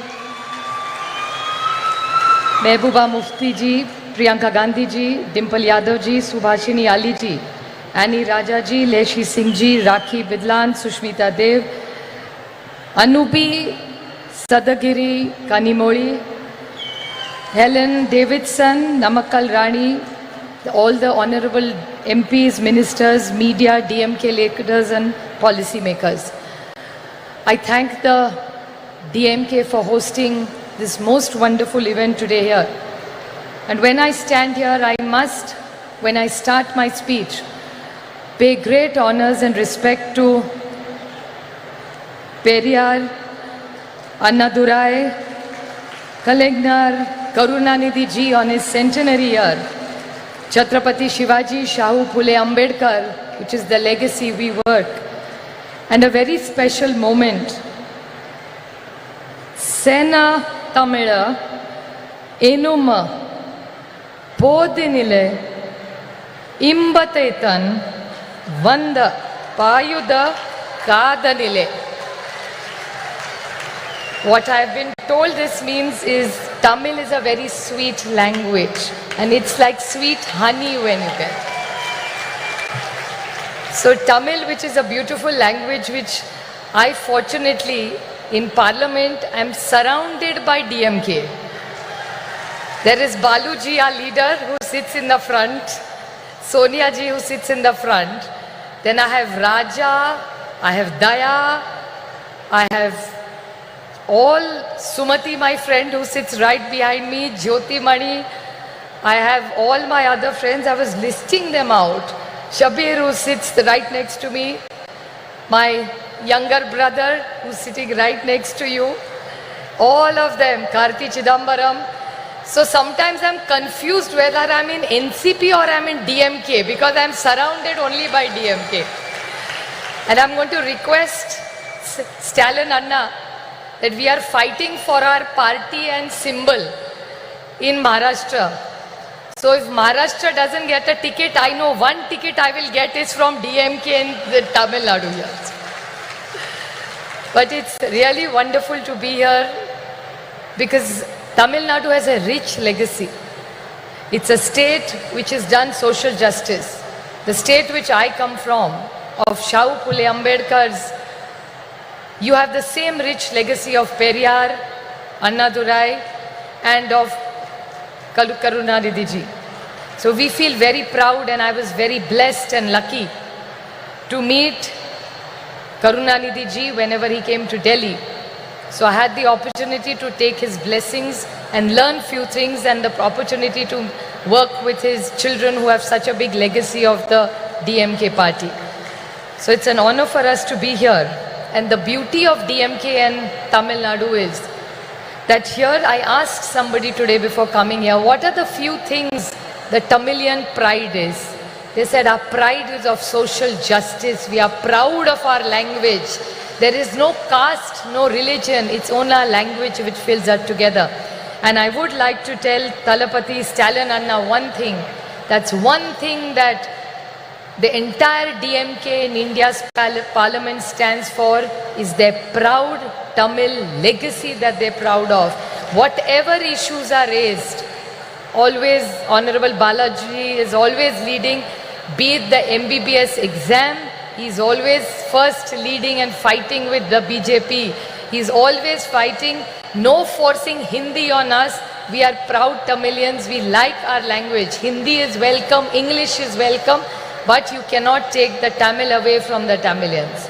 So I think it's a very proud community with a rich legacy. And there is one most big contribution which you all have done, which Kalingar has done, is they have not only taken Tamil language ahead, but even the technical words in schools used were started by Kalingar. So there are technical language. So you have really brought it down to the basics. So you all are really proud of your language. And it's so wonderful to see that there is no caste, no religion. It's only what unites Tamil Nadu is the love for their language. So the way you are proud Tamilians, I am a proud Maharashtrian who has a lot of pride. And right now the way the invasion from Delhi, that I call Adrushya Shakti, means it's an invisible power of Delhi which is attacking the cooperative federalism of this country.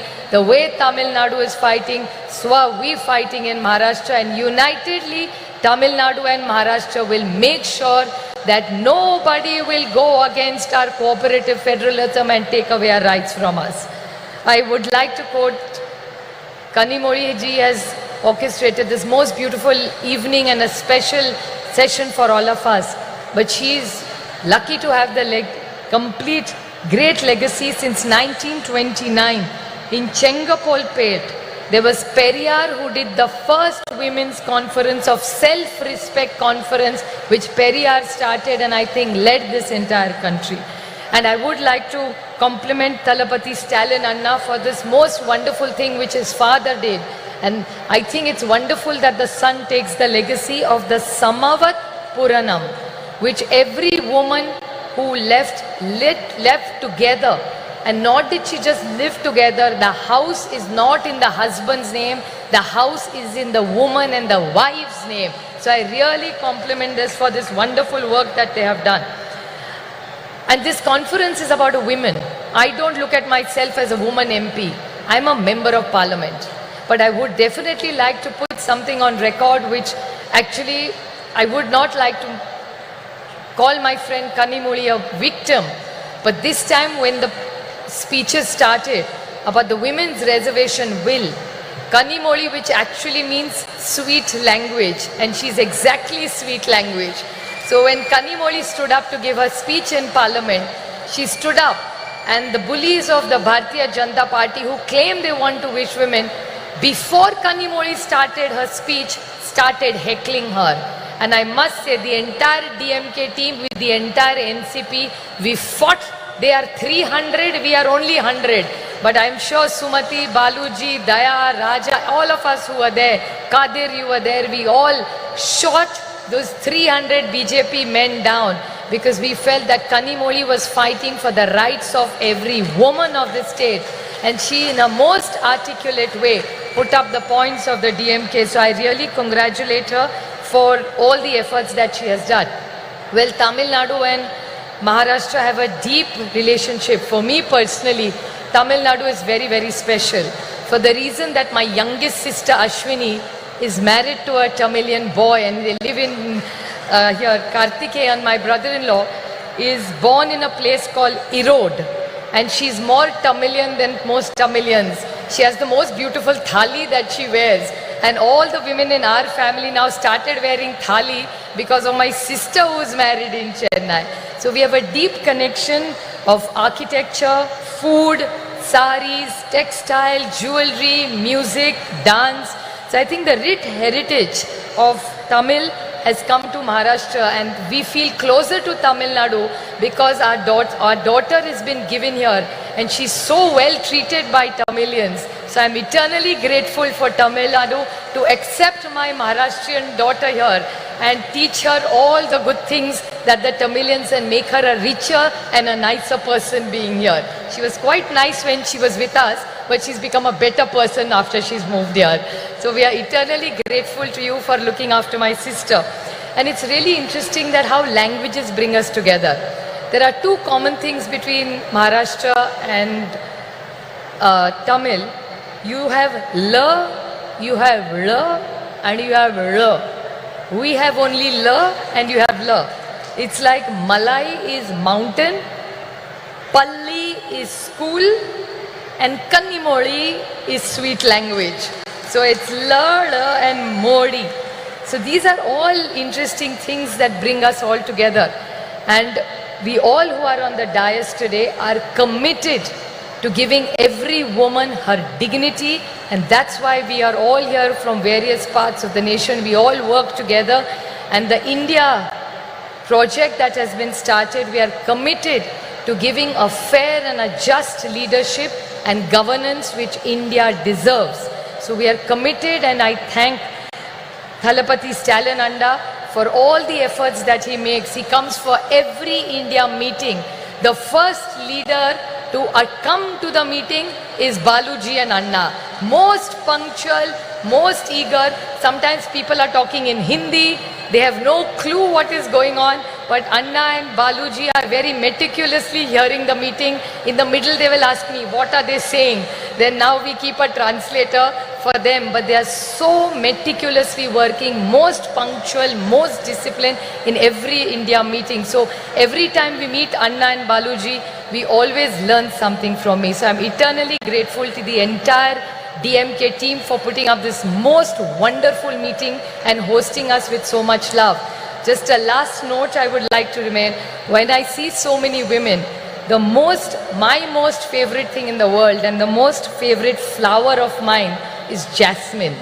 And the Mallipu is most beautiful, which is Mallipu is the best quality Mallipu you get is in Chennai.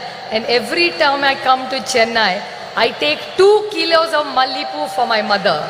It's the most precious gift that I can give my mother. And while I was walking, when I came to meet Anni, I saw in the audience, I could smell this beautiful fragrance of happiness, joy and celebration. The whole power of this positive energy of the women of Chennai.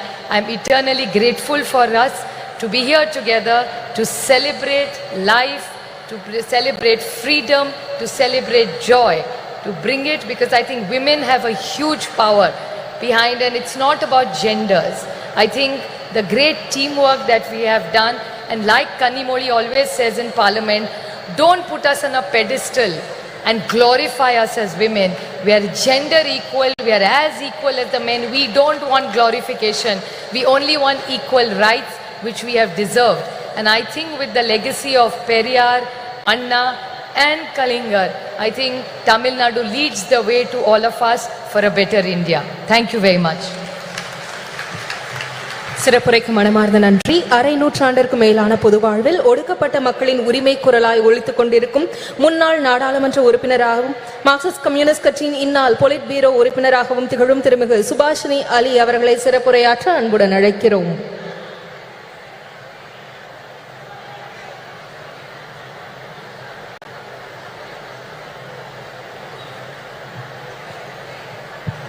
Vanakkam. Honorable Chief Minister Stalin Anna and my dear younger sister Kanimori, all the women leaders of India who are on the stage, Mehbooba ji, a woman Chief Minister of Jammu and Kashmir, we should really pay our respects to her, Priyanka ji, Supriya Sule ji, Dimple Yadav, Annie Raja, Leshi Singh, very, very outspoken Rakhi ji, Sushmita Dev ji, Sayogi Sahodadal, all my Annas and all my Akkas, Neriya Akka, Neriya Anna. I very proud to be here today on a very, very important occasion. Of course, today we are here to remember Kalanyar M. Karunanidhi. But today is a very important day in the history of our country. 14th October is the day that Dr. Baba Saheb Ambedkar, to escape the tyranny of the caste system and Manusmriti, converted to Buddhism. Today is the day of his conversion. So I think that it's a very appropriate occasion for this meeting. Today we are honoring the life and struggles of Sri Karunanidhi, who was a crusader for social and cultural change before he even entered the arena of electoral politics. And even before independence, Tamil Nadu was home to the self-respect movement, to the Justice Party, which in those days challenged the unjust Varnashram Dharma system based on Manusmriti. And Periyar, of course, the great Periyar, was the leader of that movement. But while he spoke about social justice, Periyar never forgot to speak about women. He talked about the slavery of women, and he demanded that women should get equality not only in property but also inside the home and inside society also. And that was the struggle started in Tamil Nadu. Periyar was a leader of that struggle, and I'm very proud to say that Comrade P. Ramamurthy was also one of the leaders of that struggle. That is the struggle from which Karunanidhi ji emerged. He was a writer, he was a poet, he was a script writer, he was a great journalist, he was a great orator. And after 1965, when the big anti-Hindi agitation took place in Chennai, and I was a witness to that because I was a student in Chennai, and I'm happy to tell you, I was the only Hindi-speaking person who was also supporting that movement in Tamil Nadu. And it was that movement which changed the politics of Tamil Nadu, and the DMK, people like the Karunanidhi ji, they won not only the hearts and minds of the Tamil people, but also their votes. And very soon he became Chief Minister of Tamil Nadu, and he tried to translate the principles of the movement to which he belonged into government policy, which is not easy. He ensured equal property rights for women. He gave women in Tamil Nadu access to education, to jobs, and also to nutrition. Women are the most hungry people in our country, and hungry people cannot function. Today, India is 111 on the hunger list of our country in the reign of Narendra Modi. But governments like Tamil Nadu, left government of Kerala have done a great service by trying to ensure that not a single woman and not a single child goes to sleep hungry. Their nutritional needs are taken care of. This is a great achievement. I would like to say that Karunanidhi ji, apart from the policies of his government, was always committed to social justice. He promoted self-respect marriages. He promoted rationalism, scientific thinking, and was constantly emphasizing that we must get rid of superstition and adopt scientific thinking. So many achievements are there. But I would like to say that we have to remember that social justice, gender justice, and economic justice are all intertwined with each other. One cannot be weakened if another one is promoted. All these battles have to be fought together, and only then will we be able to change our society.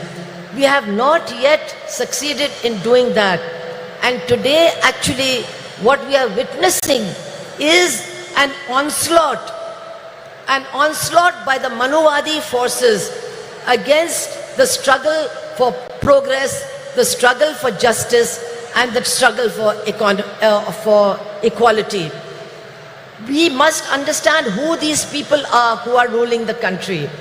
Their mentors are the RSS, who in 1949 declared, we do not accept this constitution of Dr. Baba Saheb Ambedkar.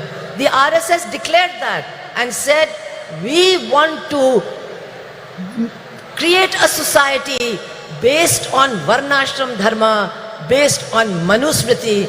We will have a society based on that. And my dear sisters and brothers, for the last 9 years, that is what they have been doing. They have been trying to destroy the constitution, and they have been trying to replace it with Manuvadi laws and Manuvadi implementation of laws. And it is women who have suffered the most.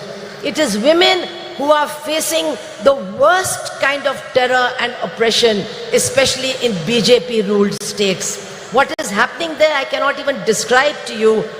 In Uttar Pradesh alone, in 8 months, there have been 2,000 rapes and 2,000 murders.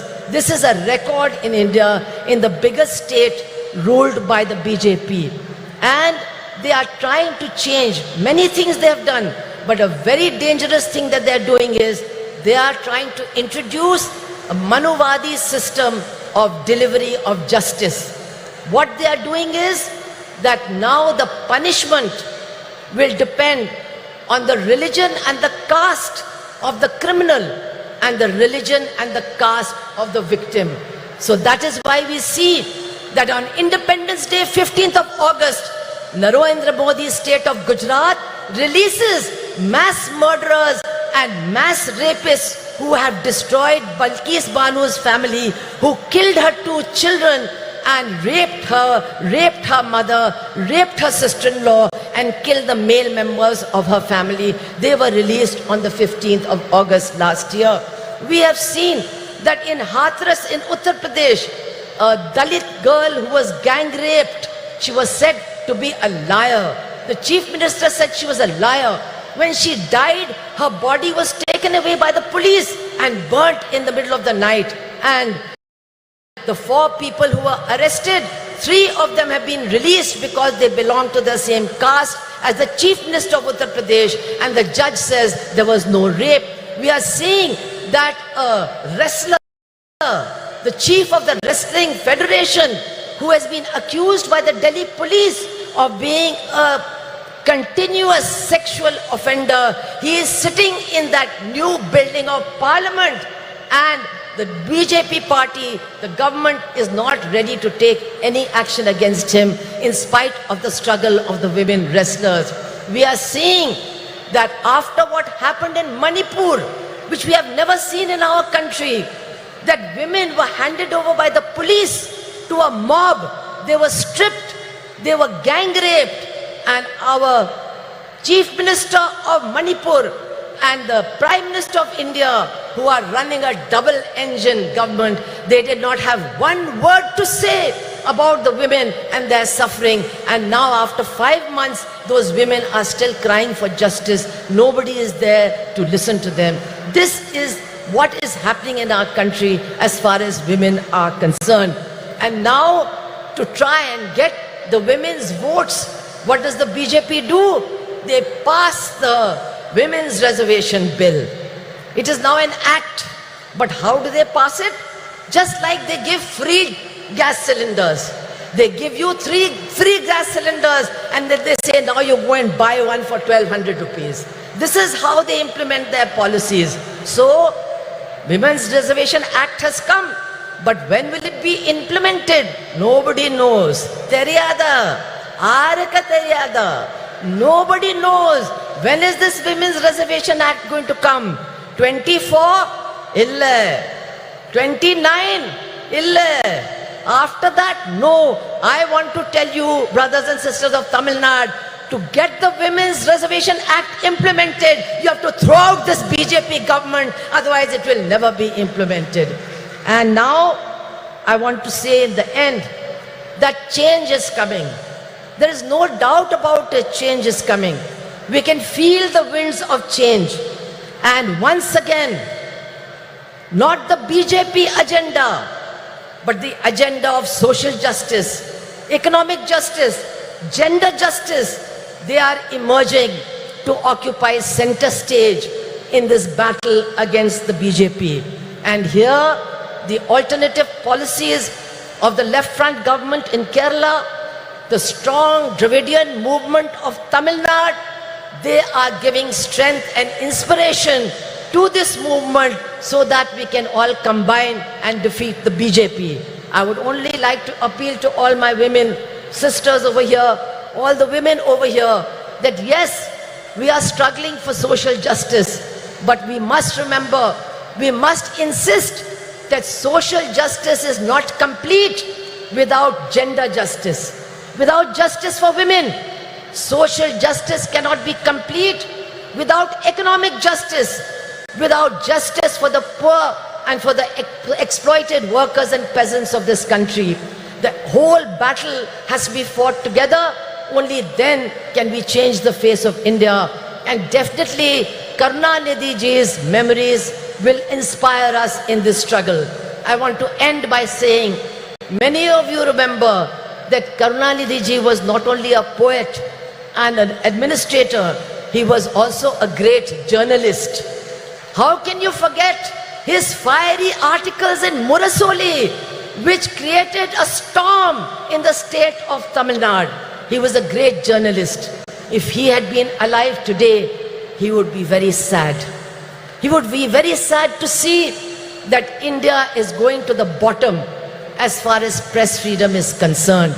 He would have been sad, but he would have been leading the struggle against what is happening to journalists and journalism in our country.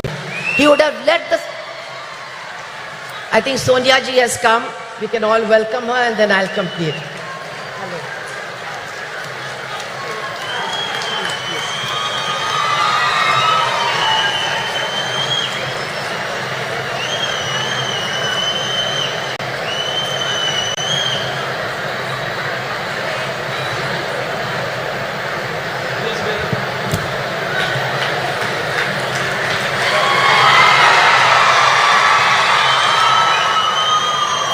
So as I said, I am going to conclude by remembering Karunanidhi ji as a journalist, his articles in Murasoli, and today he would have been very sad to see the lack of freedom of the press, to see the condition of the media, and to see the way in which media persons are being attacked.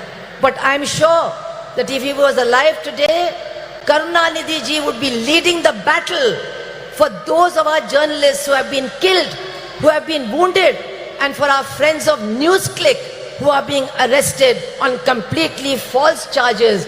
Karunanidhi ji would have been leading this battle. And so I would like to end by saying that in our struggles for a different future, for a future of equality and social justice and gender justice, we are certainly getting inspiration from Karunanidhi ji. His memory is inspiring us to struggle, and his memory will inspire us to win. Thank you all very much. Inqilab Zindabad. Thank you, ma'am. மகளிர் உரிமை மாநாட்டிற்கு வருகை தந்துள்ள காங்கிரஸ் மூத்த தலைவர் திருமிகு அன்னை சோனியா காந்தி அவர்களை வருக வருக என உங்களின் பலத்த கரகோஷங்களுடன் மீண்டும் ஒரு முறை அன்புடன் வரவேற்கிறோம். மாண்புமிகு தமிழ்நாடு முதலமைச்சர் அவர்கள் அன்னை சோனியா காந்தி அவர்களுக்கு நினைவு பரிசு வழங்கி சிறப்பிப்பார்கள். அன்னை Sonia Gandhi will be honored by the Honorable Chief Minister of Tamil Nadu.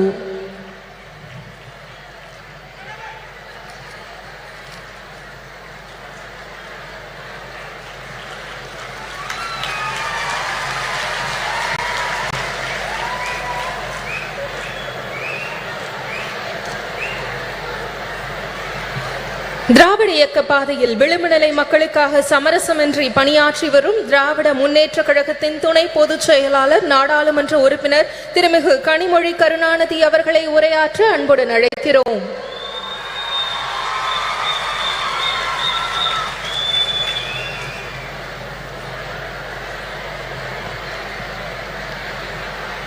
சகோதரர்களே, சகோதரிகளே என்று அழைத்தால் அதில் கூட பாகுபாடு வந்துவிடும் என்று உடன்பிறப்பே என்ற ஒற்றை சொல்லால்,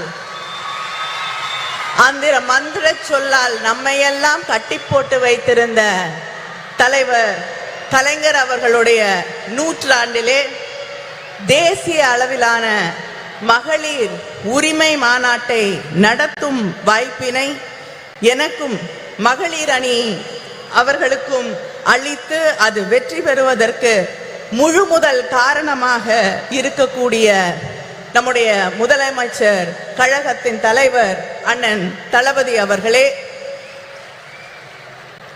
a leader who stands with the oppressed, the downtrodden, marginalized, a beacon of strength and dignity and hope, Madam Sonia Gandhi. தலைவர் கலைஞர் அவர்கள் தியாக திருவிளக்கு என்று அன்போடு அழைத்த அன்னை அம்மையார் சோனியா காந்தி அவர்களே, இந்த நிகழ்ச்சி வெற்றி பெறுவதற்கான வாழ்த்துக்களோடு அமர்ந்திருக்கக்கூடிய கழகத்தின் பொதுச் செயலாளர் அவர்களே, பொருளாளர் அவர்களே, கூட்டணி இயக்கங்களை சார்ந்த தலைவர்களே, ஜம்மு காஷ்மீருடைய முன்னாள் முதலமைச்சர் மரியாதைக்கும் அன்பிற்கும் உரிய அம்மையார் மெஹபூபா முஃப்தி அவர்களே, முதலாக தமிழ்நாட்டு மேடையிலே தமிழ் மக்களோடு உரையாட வந்திருக்கக்கூடிய அடித்தட்டு மக்களுடைய தோழி பிரியங்கா காந்தி அவர்களே,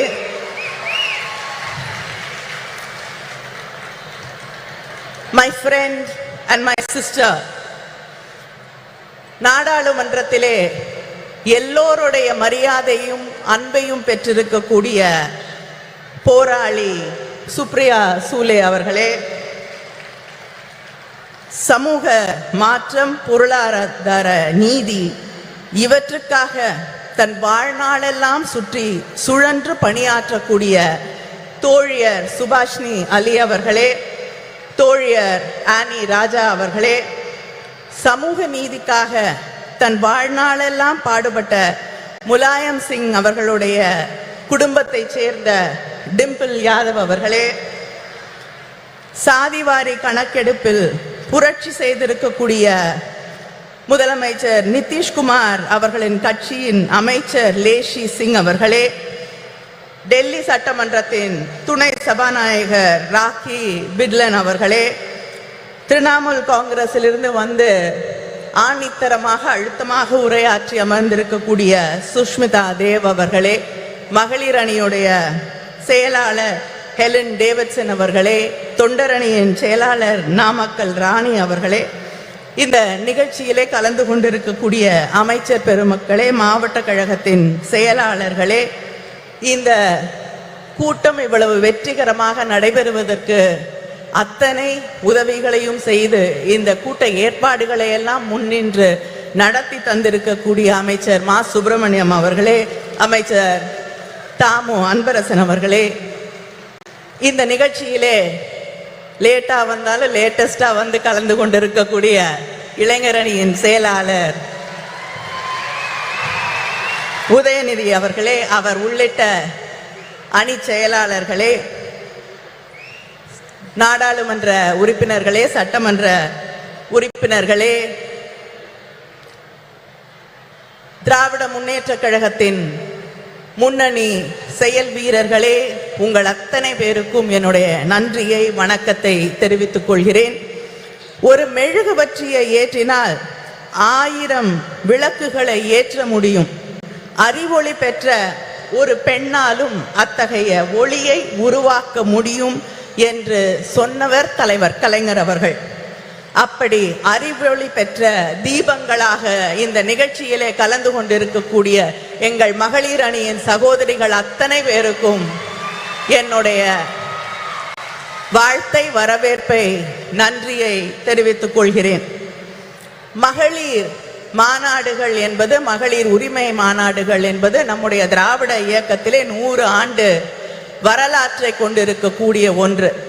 தந்தை பெரியார் அவர்கள் நடத்திய மாநாட்டிலே கண்ட கனவுகள் தான் தலைவர் கலைஞரின் ஆட்சி காலத்திலே பெண்களின் கல்வியாக, பொருளாதார முன்னேற்றமாக, வேலை வாய்ப்பாக, அரசு பணிகளிலே வாய்ப்புகளாக மாறி பெண்களுடைய வாழ்க்கையையே மாற்றி காட்டி இருக்கக்கூடிய சாதனைகளாக மிளிர்ந்தது. அதுபோல இந்த சமூகத்திலே பேசக்கூடியவர்கள் எல்லோரும் ஒன்றை குறிப்பிட்டு சொல்லுவார்கள், ஒரு பெண்ணுக்கு ஆண் தான் பாதுகாப்பு. சொல்லுவாங்களா இல்லையா? பெண்களுக்கு ஆண் இருந்தாதான் பாதுகாப்பு என்று. ஆனால் இந்தியாவிலே முதல் முறையாக காவல்துறையிலே பெண்களுக்கு வாய்ப்பளித்து ஆணுக்கும் பெண்ணால் பாதுகாப்பு அளிக்க முடியும் என்பதை நிரூபித்து காட்டிய தலைவர் நம்முடைய தலைவர் கலைஞர் அவர்கள்.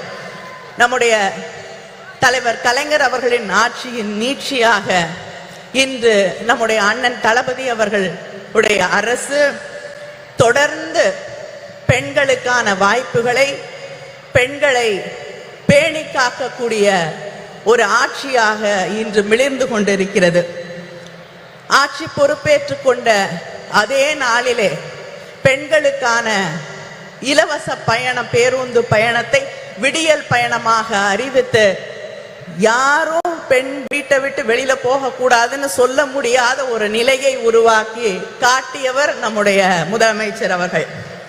அதே போல கல்விக்காக பெண் படிக்க வேண்டும் என்ற ஒரு கனவோடு இருக்கக்கூடிய பெண்ணின் கனவை எதுவுமே சிதைத்து விடக் கூடாது என்பதற்காக நீ எவ்வளவு படித்தாலும் உன்னோடு ஒரு அண்ணனாக தந்தையாக நான் நிற்கிறேன் என்று அவள் படித்து முடிக்கும் வரை 1000 ரூபாய் வழங்கக்கூடிய ஆட்சி திராவிட முன்னேற்ற கழக ஆட்சி, நம்முடைய அண்ணன் தளபதி அவர்களுடைய ஆட்சி.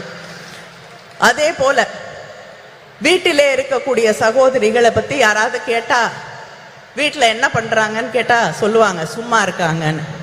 யாராவது சும்மா இருக்கீங்களா? இல்ல. எல்லாரும் எழுந்துக்கிறதுக்கு முன்னாடி எழுந்து அந்த வேலையெல்லாம் நான் சொல்லி முடிச்சேன்னா 10 நிமிஷம் ஆயிரும். பெருக்கி சமைச்சு துணி துவைச்சு என்று ஓடிக்கொண்டே இருந்து எல்லோரும் தூங்கிய பிறகு உறங்க செல்லக்கூடிய உழைப்பின் சிகரங்களாக இருக்கக்கூடிய உங்களுக்காக உங்கள் உழைப்பை நான் மதிக்கிறேன், நான் ஏற்றுக்கொள்கிறேன், கொண்டாடுகிறேன் என்று சொல்லக்கூடிய வகையிலே கலைஞர் உரிமை தொகை உதவித்தொகை இல்லை என்று சொல்லி உரிமை தொகை என்று சொன்னவர் நம்முடைய முதலமைச்சர் அண்ணன் தளபதி அவர்கள்.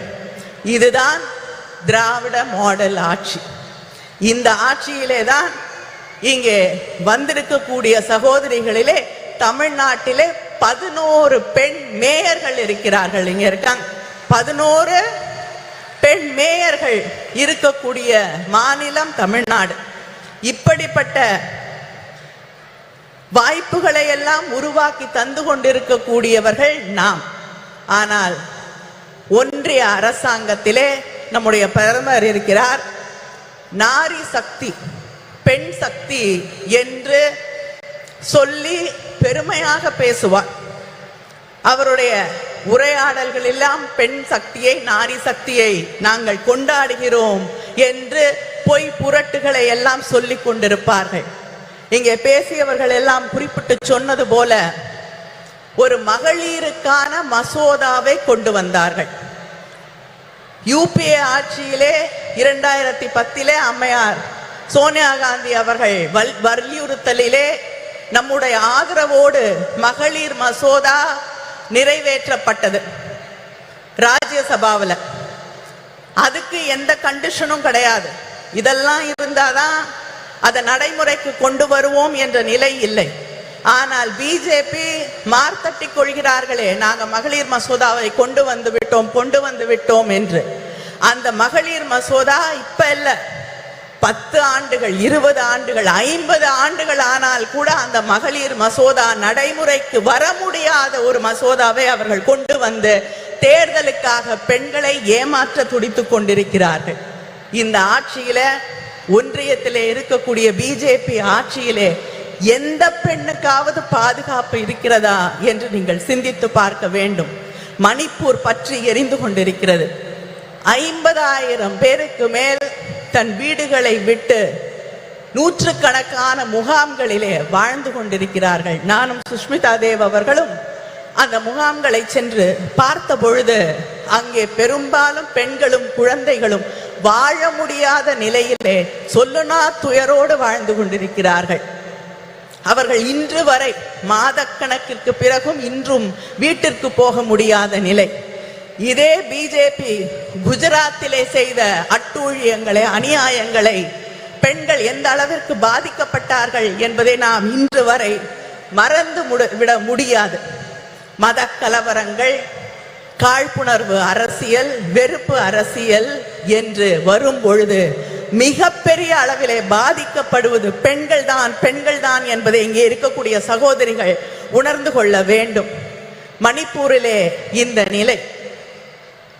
இந்த நாட்டின் முதல் குடிமகள் என்று சொல்லக்கூடிய குடியரசுத் தலைவர் அவங்க இல்லாம அவங்களை அழைக்க கூடாது என்ற அந்த நிலைப்பாட்டோடு பெண், ஒடுக்கப்பட்ட சமூகத்தை சேர்ந்த ஒரு பெண் என்ற ஒரே காரணத்திற்காக அந்த அம்மையார் கோயிலுக்குள்ள போக முடியாது, பாராளுமன்றத்திற்கு வர முடியாது என்று அவமானப்படுத்தப்படக்கூடிய ஒரு நிலை இந்த நாட்டினே முதல் குடிமகளுக்கு நடந்து கொண்டிருக்கிறது என்பதை நாம் மறந்துவிட முடியாது. அதே போல பக்கத்திலே பாண்டிச்சேரியில பிஜேபி கூட்டணியிலே இருக்கக்கூடிய ஒரு அரசாங்கத்திலே ஒரு அமைச்சர், பெண் அமைச்சர் ராஜினாமா கடிதம் கொடுக்க வேண்டிய நிலைக்கு தள்ளப்பட்டிருக்கிறார். அந்த ராஜினாமா கடிதத்திலே அவர் குறிப்பிட்டு சொல்லுகிறார், நான் ஒரு பெண், ஒரு தலித் என்பதால் இன்று இந்த நிலைக்கு ஆளாக்கப்பட்டிருக்கிறேன், ராஜினாமா செய்ய வற்புறுத்தப்பட்டிருக்கிறேன், எனக்கு வேறு வழி இல்லை என்று ஒரு அமைச்சர் சொல்லக்கூடிய நிலை. அதே போல டெல்லியிலே விளையாட்டு வீராங்கனைகள் தங்களுடைய நியாயத்திற்காக மாதக்கணக்கிலே போராடினார்கள். இந்த ஆட்சியிலே அவர்களுக்கு நியாயம் கிடைத்ததா? இல்லை. இப்படி யாருக்குமே, அது குடியரசுத் தலைவராக இருக்கட்டும், வீராங்கனைகளாக இருக்கட்டும், அமைச்சர்களாக இருக்கட்டும், சாதாரண சாமானிய வீட்டு பெண்களாக இருக்கட்டும், யாருக்குமே பாதுகாப்பில்லை, நியாயம் இல்லை என்று இருக்கக்கூடிய ஒரு நிலையைத்தான் மத்தியிலே, ஒன்றியத்திலே இருக்கக்கூடிய பிஜேபி ஆட்சி உருவாக்கி தந்திருக்கிறது. இந்த நிலை இந்த நாட்டிலே நீடிக்க வேண்டுமா?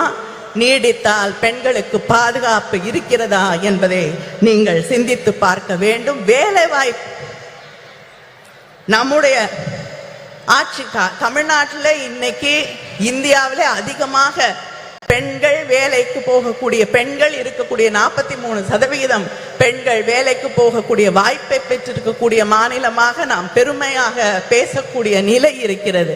ஆனால் இந்த நாட்டிலே பிஜேபி ஆட்சியில் முதல்ல 2016-17 15% பெண்கள் வேலைக்கு போகக்கூடிய வாய்ப்பு இருந்தது. ஆனால் இன்று அது 8% இந்த பிஜேபி ஆட்சியிலே அது குறைந்திருக்கிறது. கல்வி இல்லை, எதிர்காலம் இல்லை, பாதுகாப்பு இல்லை என்ற நிலையைத்தான் இவர்கள் இந்த நாட்டிலே இருக்கக்கூடிய பெண்களுக்காக உருவாக்கி தந்திருக்கிறார்கள் என்பதை நாம் புரிந்து கொள்ள வேண்டும். சரிசமமாக தேர்தல் களத்திலே வாக்களிக்க கூடியவர்களாக பெண்கள் இருக்கிறார்கள். 50% வாக்குகள் பெண்களிடமிருந்து வருகிறது. ஆனா அங்க இருக்கக்கூடிய பாலிசி டிசிஷன் எதிலும் பெண்களுடைய கருத்துக்கள் கேட்கப்படுவதில்லை. பெண்களுக்கு இடம் இல்லை, பெண்கள் ஒதுக்கப்படுகிறார்கள் என்ற அந்த நிலைதான் நீடித்து கொண்டிருக்கிறது. நாங்கள் யாசகம் கேட்கவில்லை, எங்கள் உரிமைகளுக்காக போராடுகிறோம் என்று இந்த நாட்டிலே இருக்கக்கூடிய பெண்கள் நிமிர்ந்து நின்று போராட வேண்டிய அந்த கட்டத்திலே நாம் நின்று கொண்டிருக்கிறோம் என்பதை மறந்துவிடக் கூடாது. Politics should be determined, defined and decided with opinions, concerns and aspirations of women. Without that, there should be no politics, no policy making and no governance without listening to what we want to say. Let us come together, let us rewrite history and make sure there is justice. Justice just not for the women of this country, but justice for everybody, every human being in this country. Thank you.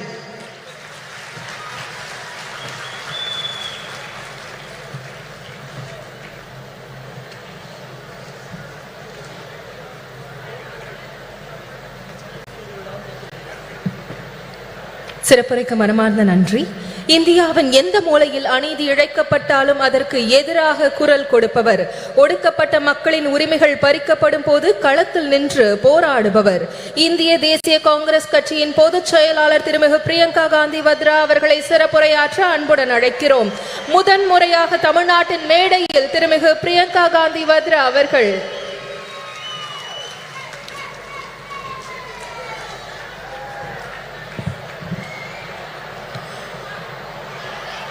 Thiru M.K. Stalin ji, Srimati Sonia Gandhi ji, Tirumati Kanimodi Karunanidhi ji,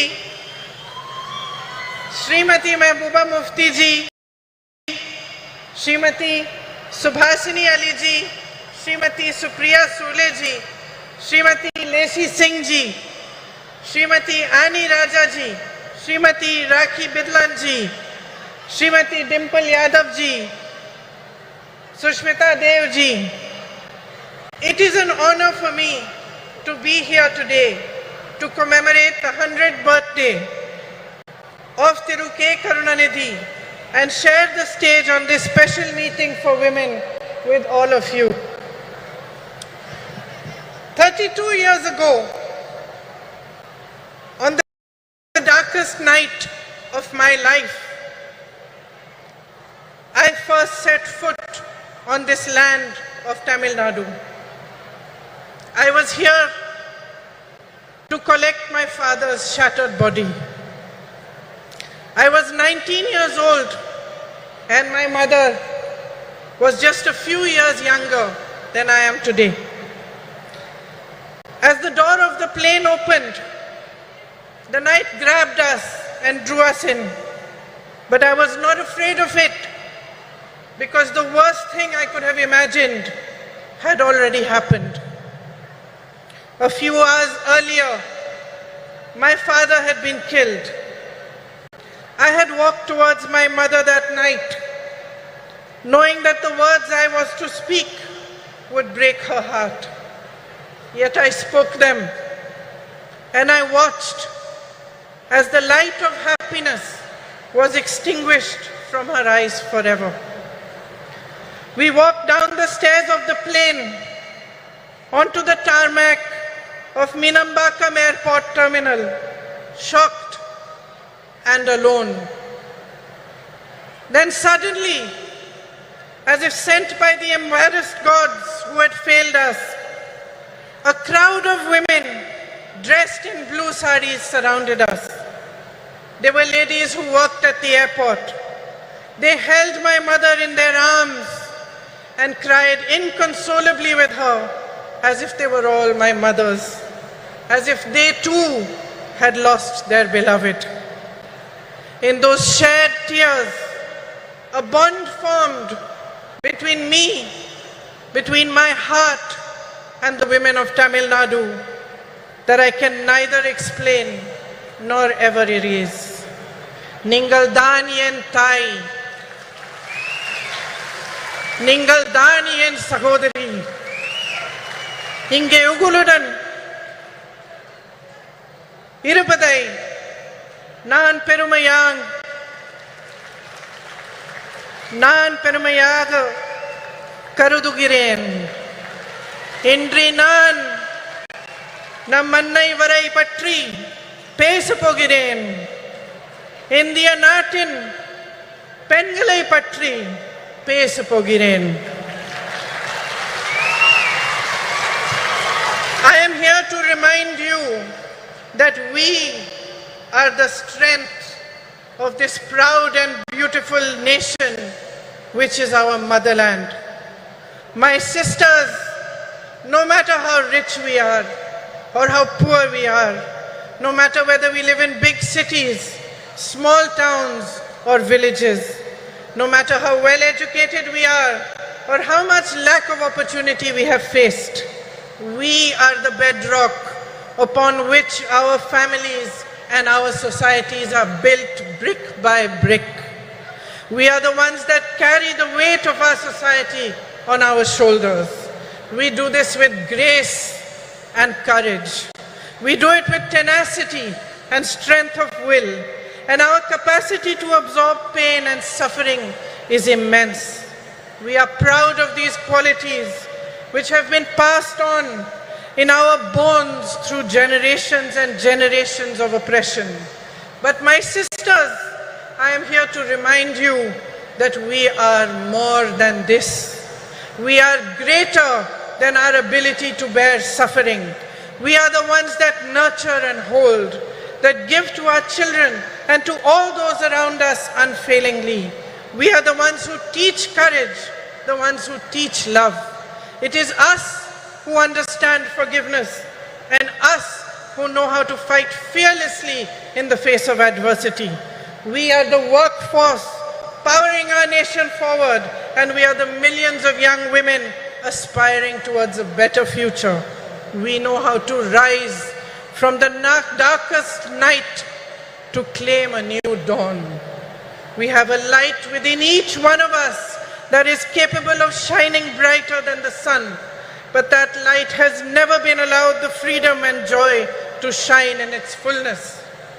It was almost 100 years ago that Tandai Periyar asked, Penien, Adimai Anal,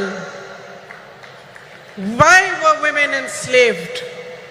Then he answered this question in a series of revolutionary essays in which he wrote about the economic and social enslavement of women. It was he who laid the foundation for the empowerment of women in Tamil Nadu, which Thiru Annadurai and Thiru Karunanidhi carried forward. My sisters, this empowered you, the women of Tamil Nadu, to show the way of emancipation and progress to the rest of India. Yet across our nation, beneath the surface of progress, we are still struggling with the harsh reality of an entrenched patriarchy that ensures the systemic oppression of women. In fact, almost a century after Tandai Periyar's essays were published, that same question looms large before us. Pen yen, adimayai irekiral. Why are women still enslaved? And although I do not have the stature, nor the experience, and the wisdom of Tandai Periyar, my answer is this. I am a woman. We have been taught generation after generation after generation to cede our power to others. We have been taught to talk softly. We have been taught to step aside, to be ashamed of honoring our essence, to take care of everyone else before we show compassion towards ourselves. And unfortunately, my sisters, we have learned these lessons only too well. So well that we have continued to pass them down. We have learned to define ourselves through the eyes of the hierarchy that was instilled in us. And by doing so, we have allowed and enabled our own oppression. We ourselves have forgotten that the root of discrimination of any kind, whether it is based on color, creed, caste, or gender, is an inability to honor the truth that equality and personal dignity are neither a privilege nor a gift, but a natural endowment of life. Today, there is much talk about empowerment, as every political party begins to realize that women can become a formidable collective force that shapes our nation's future. But they still look towards us with greed. Greed for votes and the greed to capture our power and use it to keep us down. On your behalf today, my sisters, I demand more. I demand that we own our power. On your behalf, I demand the immediate implementation of the Women's Reservation Bill. We, the women of India, have no more time to waste. It is our right to be counted in the political process. I demand that our worth is valued and respected. As a political instrument for our own empowerment, I demand that we put an end to the glorification of our tolerance for injustices which are committed against us day after day after day. I demand the rejection of any system, societal, religious, or political, which thrives on our oppression and forces us to collude with it. Every woman holds the right to express and embody her own power, and she should be free to exercise it. You are the essence of humanity. Each one of you, standing exactly where you are today, have the power to change your lives, but only if you deeply understand the unbridled potential of your sisterhood. Only if you see in each other the great value of coming together, of helping and holding each other, and rising in solidarity with one another. My sisters, nothing can set the barriers of caste, religion, state, language, and society aside. It is for us to recognize ourselves first and foremost as sisters who can unify into an unstoppable momentum for change. Today, as we stand here to commemorate Thiru Karunanidhi ji, a leader who understood the power of women, let us awaken to a new dawn. Let us create our own destiny. Thank you. Jai Hind.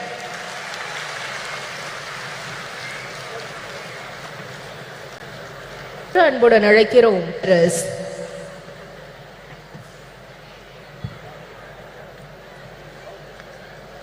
respected Sonia Gandhi ji, Dalapati M.K. Stalin, Honorable Chief Minister of Tamil Nadu,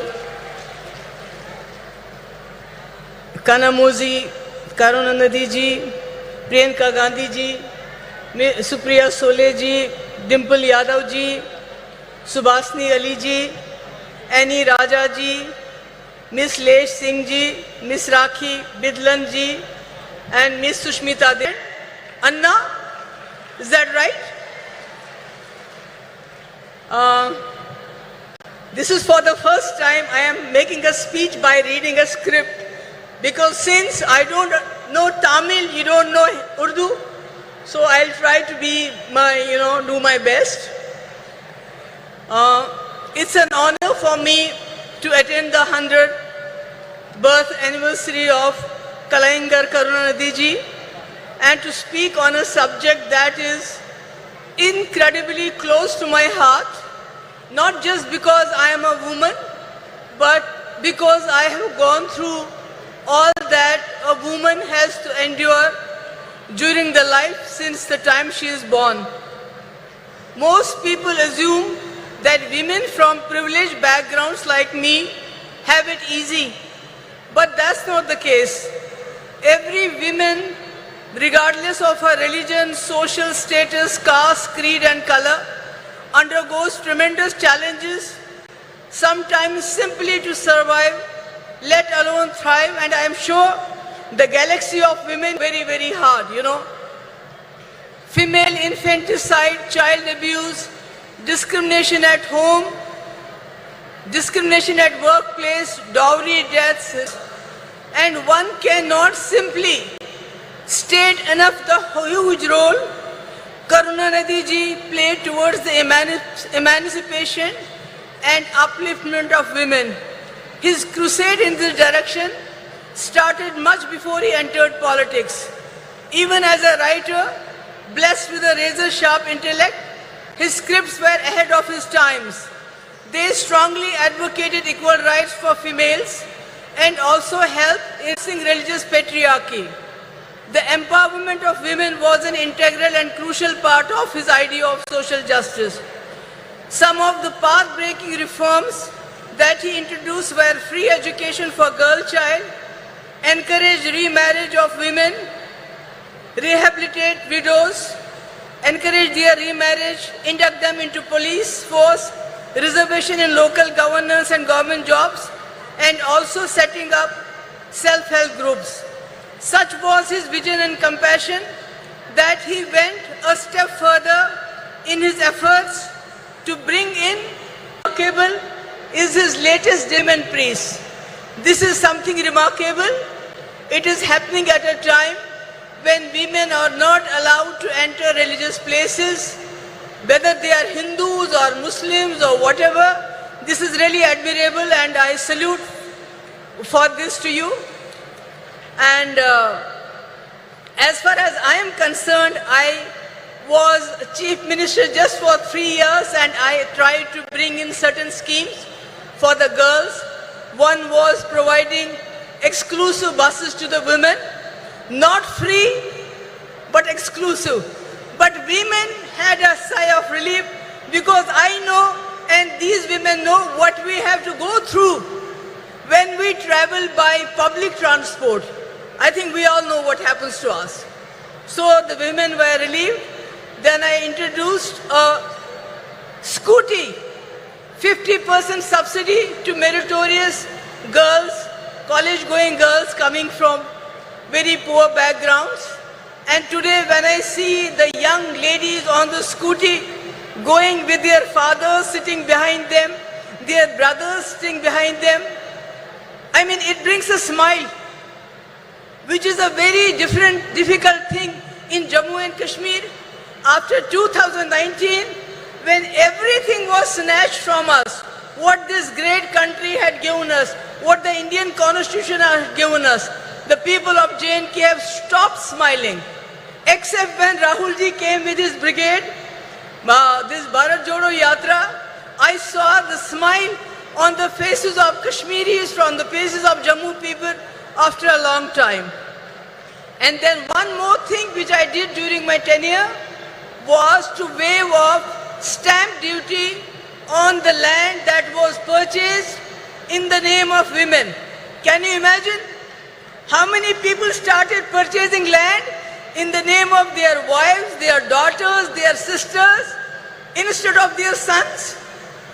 It was something, that 95% of the land was purchased in the name of women. But after I was gone, all these schemes were overturned and nothing is left today. Today when I am talking, making a speech at this point of time, there are conflicts going around the world. There are wars going in many parts of the world, like Palestine, Israel, Ukraine, Russia, and not to forget what is happening in our backyard, Manipur. And women are the worst sufferers when these wars take place, because not only do they suffer during these conflicts, they are left to pick up the pieces afterwards. So, when I look at our country today, I feel the women in our country are not in a good place. They are suffering because the government and the center, the economy is going down, the inflation is going up, unemployment is going up, everything is breaking the backbone of the housewife who has to make the two ends meet. She has to provide for the family, and to add to all this, the government at the center, which has failed to fulfill the promises they had made. During UPA, there was 450 rupees for cylinder. Now it is 1200 rupees. Petrol has gone 100 rupees above. Who is suffering the most? The housewife.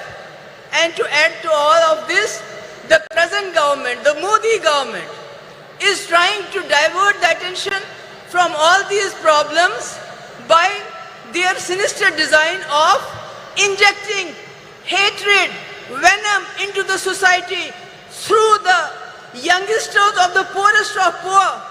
These poor boys are encouraged, they are provoked to lynch the people of other communities. They are garlanded. The people, the sons, the daughters of the ruling party are studying good education in and abroad. They are having good jobs, lucrative jobs. They are getting good contracts. And if they don't have a job, then they go and head the sports bodies of our country. But what about the poor children? They are pushed into implementing their sinister agenda of divide between Hindus and Muslims. And this is really tearing apart our society. And again, it has a very, very drastic effect on the women folk. Because any person who commits a crime, he is a criminal. Whether he goes to jail or not, so they are criminalizing the whole society at this point of time. So, my point is that if and when, inshallah, I hope that the India Alliance will come to power, and Rajiv Gandhi ji has already sown the seeds of 33% reservation in panchayats. We have a huge number of women who are ready to take their place in assemblies and parliaments, and I am hopeful once India Alliance comes to power, Rajiv Gandhi's dream will come alive, it will be fulfilled, not like a joke which our Prime Minister played.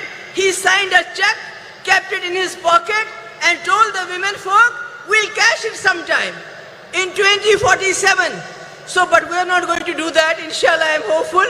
And at the last, I would like to thank once again Stalin ji, Kanimudi ji, who was personally invited us. And I'm so happy that Sonia ji is here to grace the occasion. And thank you so much for bearing with me. I know I have not been able to, make you understand every word I said, but thank you so much. Thank you ma'am. மதச்சார்பின்மைக்கும் ஜனநாயகத்திற்கும் நம்பிக்கை ஒளியாய் திகழ்பவரும் தலைவர் கலைஞர் அவர்கள் பெரிதும் மதித்த தலைவருமான காங்கிரஸ் கட்சியின் மூத்த தலைவர் அன்னை சோனியா காந்தி அவர்களை வரலாற்று சிறப்பு வாய்ந்த இந்த நிகழ்வில் மாநாட்டு பேருரையாற்ற அன்புடன் அழைக்கிறோம். அன்னை சோனியா காந்தி அவர்களின் உரையை மொழியாக்கம் செய்ய காங்கிரஸ் மூத்த தலைவரும் தமிழ்நாடு சிறுபான்மை ஆணைய தலைவர் திரு பீட்டர் அல்மோன்ஸ் அவர்களை அன்புடன் அழைக்கிறோம்.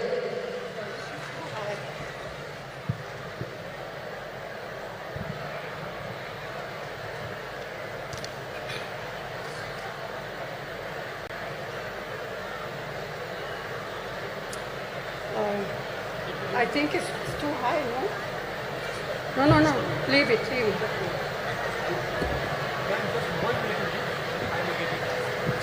Then it will be too low. Thiru M. Stalin ji, Tirumati Kanimori Karunanidhi ji, all women's leader on the dais, Sahodara, Sahodarigale, Vanakkam.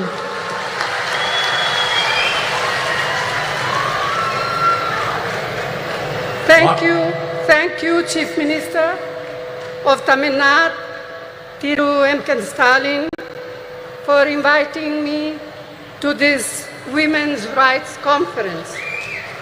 We are assembled here to commemorate the work and memory of the great son of India, Thiru Dr. K. Karunanidhi, lovingly called Kalanja.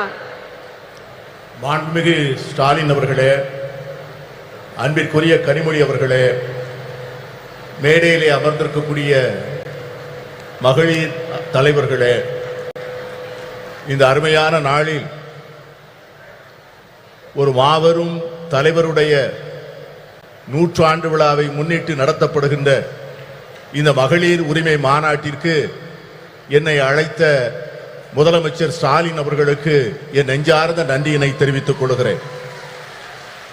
A leader of many talents, a writer, a poet, a journalist, a chief minister of many terms, but above all, a leader who believed deeply in the upliftment of the deprived.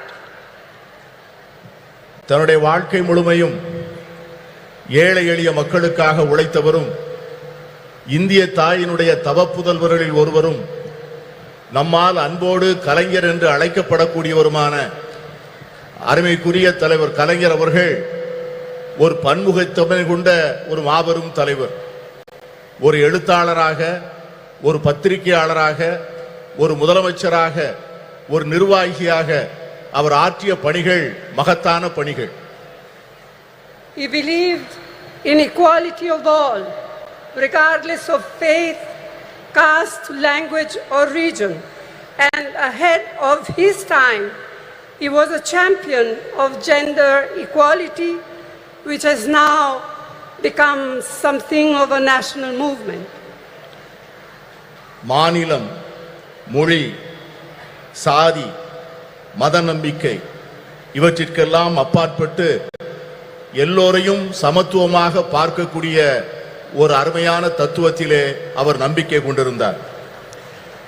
தன்னுடைய வாழ்நாளின் போது அதிகமாக பேசப்படாத பாலின சமத்துவத்தை அவர் சிந்தித்து அதற்காக போராடுகின்ற ஒரு போராளியாக தன்னை அடையாளப்படுத்திக் கொண்டார்.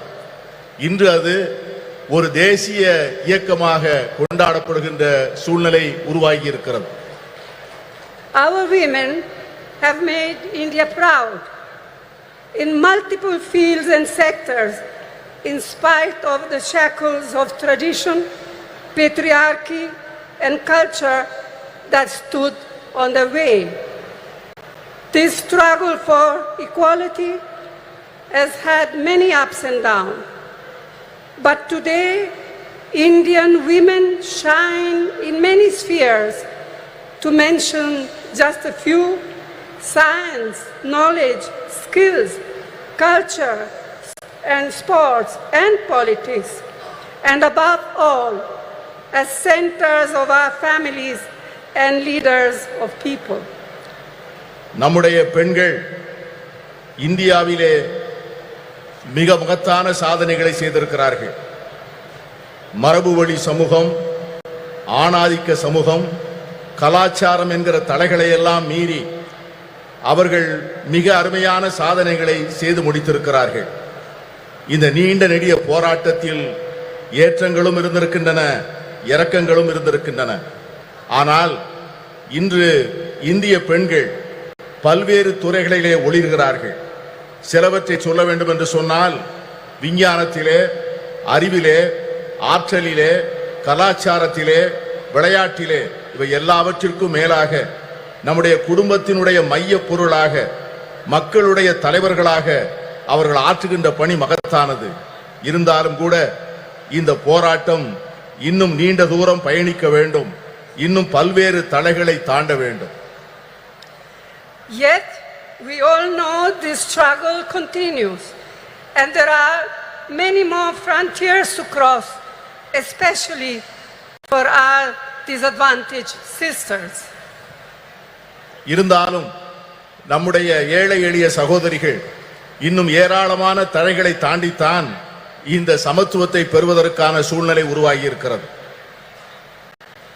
The remarkable non-violent freedom struggle led by Mahatma Gandhi placed a strong emphasis on gender equality. In 1928, the draft constitution was being crafted under the chairmanship of Motilal Nehru, and the Karachi Resolution of 1931, framed by Jawaharlal Nehru. Both these documents championed women's rights, advocating for equal voting rights, political and economic rights, and fair wages. They laid the foundation for women to play an equal role in our nation's building. They embodied the promise of universal suffrage, gender equality, and the socialist equitable society. And this spirit continued when the Constitution of India, under the leadership, chairmanship of Dr. B.R. Ambedkar, was ultimately framed. Mahatma காந்தியினுடைய தலைமையிலே ஏற்றுக்கொள்ளப்பட்ட சாத்வீகமான வன்முறையற்ற சுதந்திர போராட்டம் மகளிர் சமத்துவத்தை முன்னிலைப்படுத்தியது. 1928 அரசியல் சாசன சட்ட வரைவு மோதிலால் நேரு அவர்கள் தலைமையிலான குழு தயார் செய்து அந்த அறிக்கையை சமர்ப்பித்தது. அதற்கு பிறகு கராச்சியிலே நடந்த அகில இந்திய காங்கிரஸ் மாநாட்டில் இந்த தேசத்தினுடைய முதல் பிரதமர் ஜவஹர்லால் நேரு அவர்கள் கராச்சி தீர்மானம் என்கிற பெயரிலே வடிவமைக்கப்பட்ட தீர்மானங்கள், இந்த இரண்டு ஆவணங்களும் பெண்களுடைய உரிமைகளை கொண்டாடுவதிலும் அவர்களுக்கு வாக்குரிமை அளிப்பதிலே சமத்துவம் வழங்கப்பட வேண்டும் என்பதையும், பொருளாதாரத்திலும் அரசியலிலும் செயல்பாடுகளிலே அவர்களுக்கு சரியான பங்கு தரப்பட வேண்டும் என்பதையும் வலியுறுத்தியது. இந்த இரண்டு ஆவணங்களும் அந்த அடிப்படையில் தான் நம்முடைய பெண்கள் ஒரு மிகப்பெரிய ஒரு சமூக மாற்றத்திற்கான முன்னெடுப்பை நோக்கி பார்க்க ஆரம்பித்தார்கள். இதைத்தான் எல்லோருக்குமான வாக்குரிமை, பாலின சமத்துவம், சோசலிச அறம் சார்ந்த சமூகம், இவைகளெல்லாம் அந்த இரண்டு ஆவணங்களில் சொல்லப்பட்ட அந்த விஷயங்கள் தான் பாபா சாஹேப் டாக்டர் அம்பேத்கர் அவர்கள் இந்திய அரசியல் சாசன சட்டத்தினை வரையறுக்கின்ற போது இந்த தத்துவங்களை உள்ளாங்கி அதை மேலெடுத்து செல்லக்கூடிய சூழ்நிலை ஏற்பட்டது. Who can forget what our first Prime Minister, Jawaharlal Nehru, once said, I quote, "If you educate a man, you educate one individual. However, if you educate a woman, you educate a whole family. Women empowered means India empowered," unquote. ஒரு பெண்ணை நீ படிக்க வைத்தால், ஒரு ஆணை நீ படிக்க வைத்தால் ஒரு தனி நபரை மட்டும் படிக்க வைக்கிறாய். ஆனால் ஒரு பெண்ணுக்கு கல்வி கற்றுக் கொடுத்தால் ஒரு குடும்பத்திற்கே கல்வி கற்றுத் தரப்படுகிறது. மகளிரை அதிகாரப்படுத்தினால் இந்தியாவை அதிகாரப்படுத்துகிறோம் என்கிற ஜவஹர்லால் நேரு அவர்களுடைய வார்த்தைகளை யார் மறக்க முடியும்? And we cannot ever forget the inspiring role Indira Amma in showing how a woman can lead with strength, ability and leadership, combined with a deep sensitivity to the abolition of poverty. அன்னை இந்திரா காந்தி அவர்கள் காண்பித்த தலைமைத்துவம், அவர்கள் காண்பித்த ஆற்றல், அவர்கள் காட்டிய வழிகாட்டுதல் ஒரு பெண் எப்படி தலைமையேற்று செயல்பட முடியும் என்பதற்கான மிகப்பெரிய எடுத்துக்காட்டு. ஏழை எளிய மக்களுக்கான நல்வாழ்வை அளிப்பதற்கும் வறுமையை ஒழிக்க வேண்டும் என்கிற அர்ப்பணிப்போடும் அவர்கள் ஆற்றிய பணியை யாரும் மறக்க முடியாது. Rajiv ji, as we all know, brought in the historic 33% reservation for women in Panchayati Raj and local self-governments. This spurred an entirely new phenomenon of women entering roles of leadership at the grassroots level. அமர ராஜீவ் காந்தி அவர்கள் வரலாற்று புகழ்மிக்க 33 விழுக்காடு இடஒதுக்கீட்டை பெண்களுக்காக பஞ்சாயத்து ராஜ் சட்டத்திலும் உள்ளூர் ஆட்சி அமைப்புகளிலும் கொண்டு வந்தார். அந்த சட்ட திருத்தமானது சமூகத்தினுடைய அடித்தளத்திலே ஒரு மிகப்பெரிய மாற்றத்தை ஏற்படுத்தி பெண்களுக்கு தலைமை பொறுப்புகளை அளித்து ஒரு பெரிய சமூக புரட்சிக்கு வித்திடுகின்ற மிகப்பெரிய திட்டமாக அது அமைந்தது. It was a vital stepping stone towards the reservation on a similar 1/3 of seats in the Lok Sabha, which the Indian National Congress has pioneered in Parliament and outside. Rajiv Gandhi அவர்கள் ஏற்படுத்தி கொடுத்த 33 விழுக்காடு இடஒதுக்கீடு தான் இன்று பாராளுமன்றத்திலே மகளிருக்கு 33 விழுக்காடு இடம் ஒதுக்கப்பட வேண்டும் என்கிற சட்டத்தினுடைய முன்னெடுப்பாக அமைந்தது. இந்த சட்டத்தை நிறைவேற்றுவதற்காக இந்திய தேசிய காங்கிரஸ் கட்சி பாராளுமன்றத்திற்குள்ளே பல முயற்சிகளை மேற்கொண்டது. The Women Reservation Bill introduced by the UPA, by UPA 2, was passed by the Rajya Sabha, but a lack of consensus prevented it from being passed in the Lok Sabha. Now, the Women's Reservation Bill has finally been passed due to our relentless persistence, all of us, not just Congress, our relentless persistence and effort. But as we all know, it has still a long way to come. And as Mehbooba ji said, and as many of us, Member of Parliament, said in our intervention in Parliament, when is the bill now going to be implemented? In 1 year, in 2 years, in 3 years? We have no idea. Yes, I can see that some of you men are happy, but we are not. We women are not.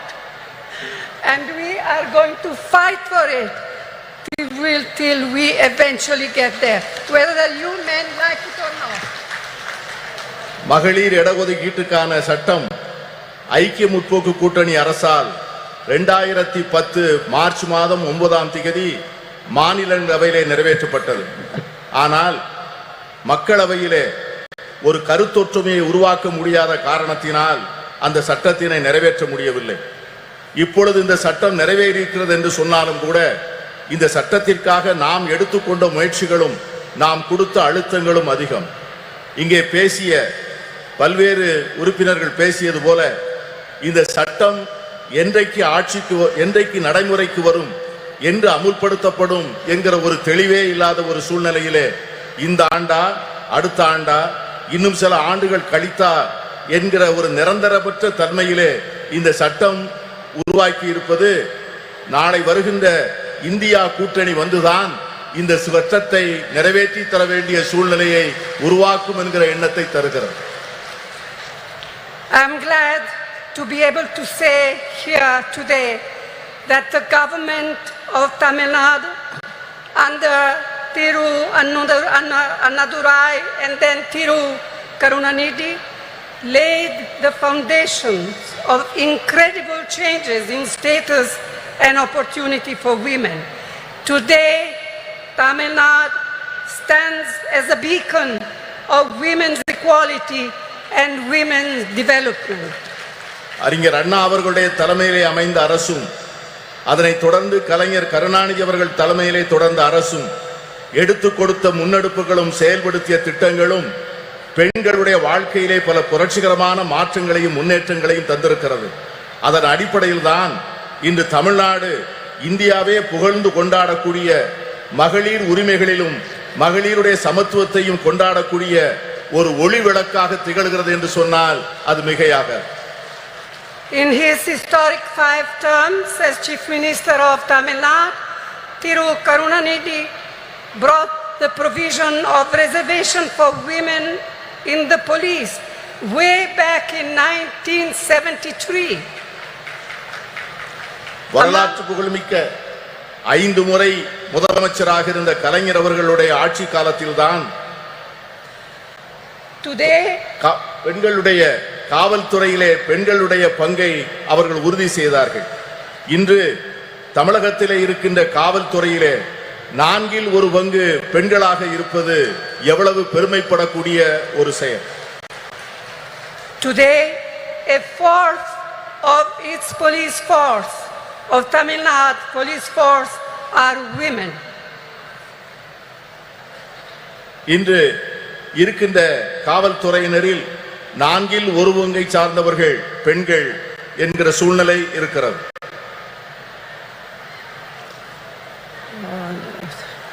Another very important initiative brought in by Karunanidhi was the reservation for women in government positions. Today, women's participation in government services exceeds 30%. And I am told that just recently, Chief Minister M.K. Stalin has raised it to 40%. And I commend your Chief Minister for this. கலைஞர் கருணாநிதி அவர்கள் செய்த முக்கியமான மற்றொரு சீர்திருத்தம் என்னவென்று சொன்னால் அரசு பணிகளிலே பெண்களுக்கான இடஒதுக்கீட்டை செய்தது. அதன் விளைவாக அரசு பணிகளிலே 30 விழுக்காட்டை சார்ந்தவர்கள் பெண்களாக இருந்தார்கள். இன்று நம்முடைய முதலமைச்சர் ஸ்டாலின் அவர்கள் தலைமையிலே செயல்படுகின்ற அரசு அந்த 30 விழுக்காட்டை 40 விழுக்காடாக உயர்த்தி பெண்களை பெருமைப்படுத்தி இருக்கிறது. And it comes at no surprise that through initiatives like the midday meal program, the promotion of women empowerment and the encouragement of female education, Tamil Nadu boasts today of some of the most impressive maternal and infant mortality rates in India. பெண்களுடைய நல்வாழ்வுக்காக தமிழக அரசால் எடுத்துக்கொள்ளப்பட்டிருக்கின்ற பல்வேறு திட்டங்கள், சத்துணவு திட்டங்கள், பெண்களுடைய நல்வாழ்வுக்காக எடுத்துக்கொள்ளப்படுகின்ற மருத்துவ துறையிலே செயல்படுத்தப்படுகின்ற திட்டங்கள், தாய்மார்களுக்காகவும் பால் குடிக்கும் சேய்களுக்காகவும் அரசாங்கம் நிறைவேற்றுகின்ற பல்வேறு திட்டங்கள் மிக சிறப்பாக செயல்படுகின்ற காரணத்தினால்தான் இன்று தமிழ்நாட்டிலே தாய் சேய் இறப்பு விகிதம் இந்தியாவிலேயே மிக குறைந்த நிலையிலே இருப்பதற்கு காரணம் அதுதான். It is unfortunate that many of these efforts and programs to help to empower women have not been reflected at the national level. In fact, instead of mitigating problems faced by women, the last 9 years have seen a sustained effort on part of the Modi government to turn our women purely into symbols, to be counted and appreciated only in their restricted traditional roles in a patriarchal framework.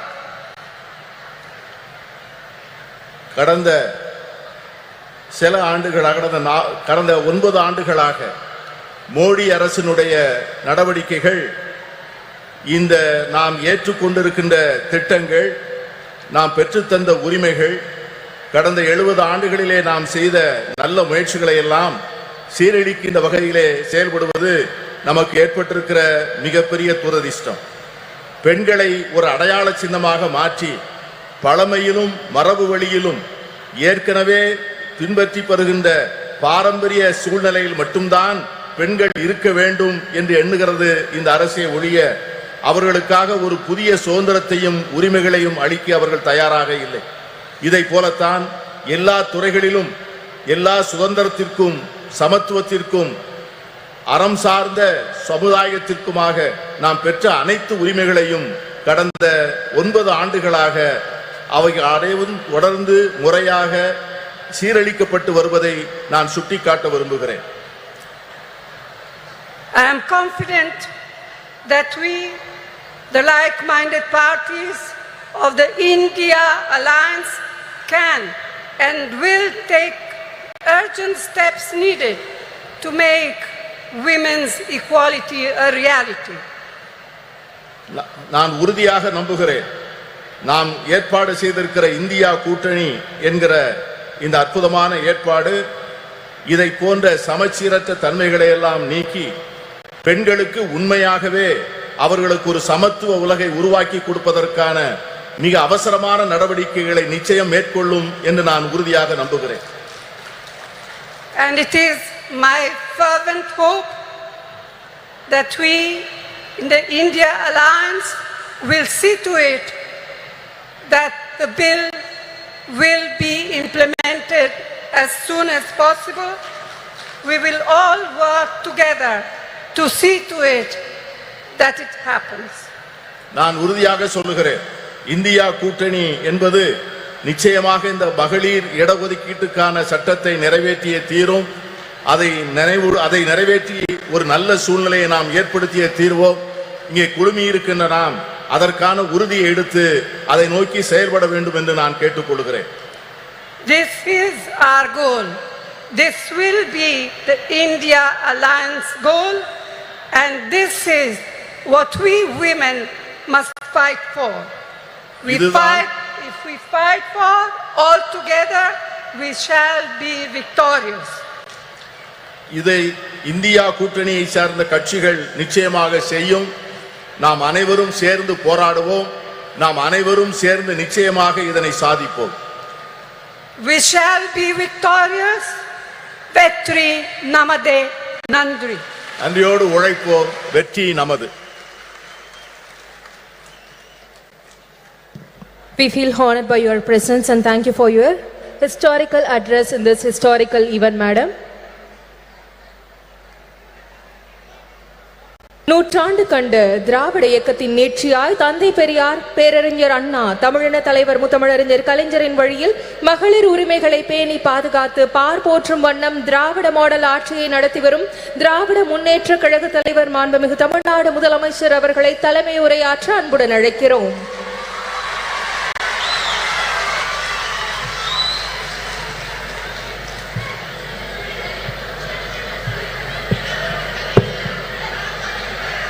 அன்புள்ள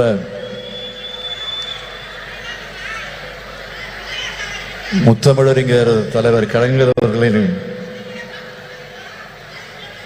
நூற்றாண்டு விழாவை ஒட்டி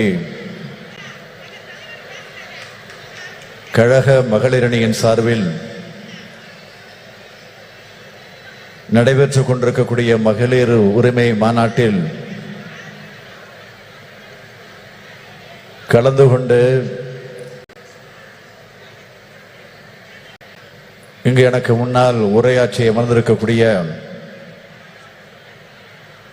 காங்கிரஸ் கட்சியினுடைய நாடாளுமன்ற குழுவுடைய தலைவர் பெருமதிப்பிற்குரிய அன்னை சோனியா காந்தி அவர்களே, மாண்புமிகு நீர்வளத்துறை அமைச்சர் அண்ணன் துரைமுருகன் உள்ளிட்ட அமைச்சர் பெருமக்களே, முன்னிலை பொறுப்பை ஏற்று முனைப்பாக இந்த நிகழ்ச்சியை ஏற்பாடு செய்து வெற்றி கண்டிருக்கக்கூடிய கழகத்தினுடைய துணை பொதுச் செயலாளர்,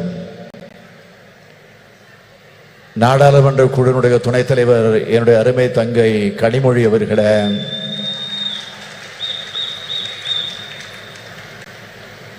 சிறப்பு விருந்தினர்களாக வருகை தந்து சிறப்பித்து உரையாற்றி அமர்ந்திருக்கக்கூடிய மரியாதைக்குரிய திருமதி பிரியங்கா காந்தி அவர்களே,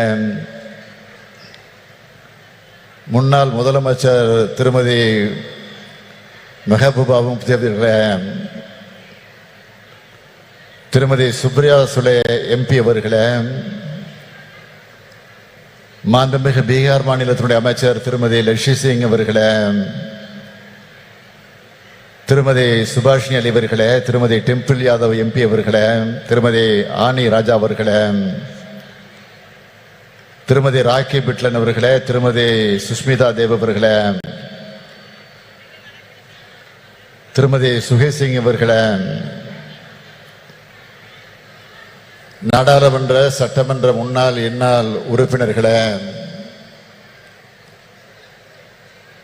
நம்முடைய தோழமை கட்சிகளை சார்ந்திருக்கக்கூடிய முன்னோடிகளே, தலைவர் பெருமக்களே,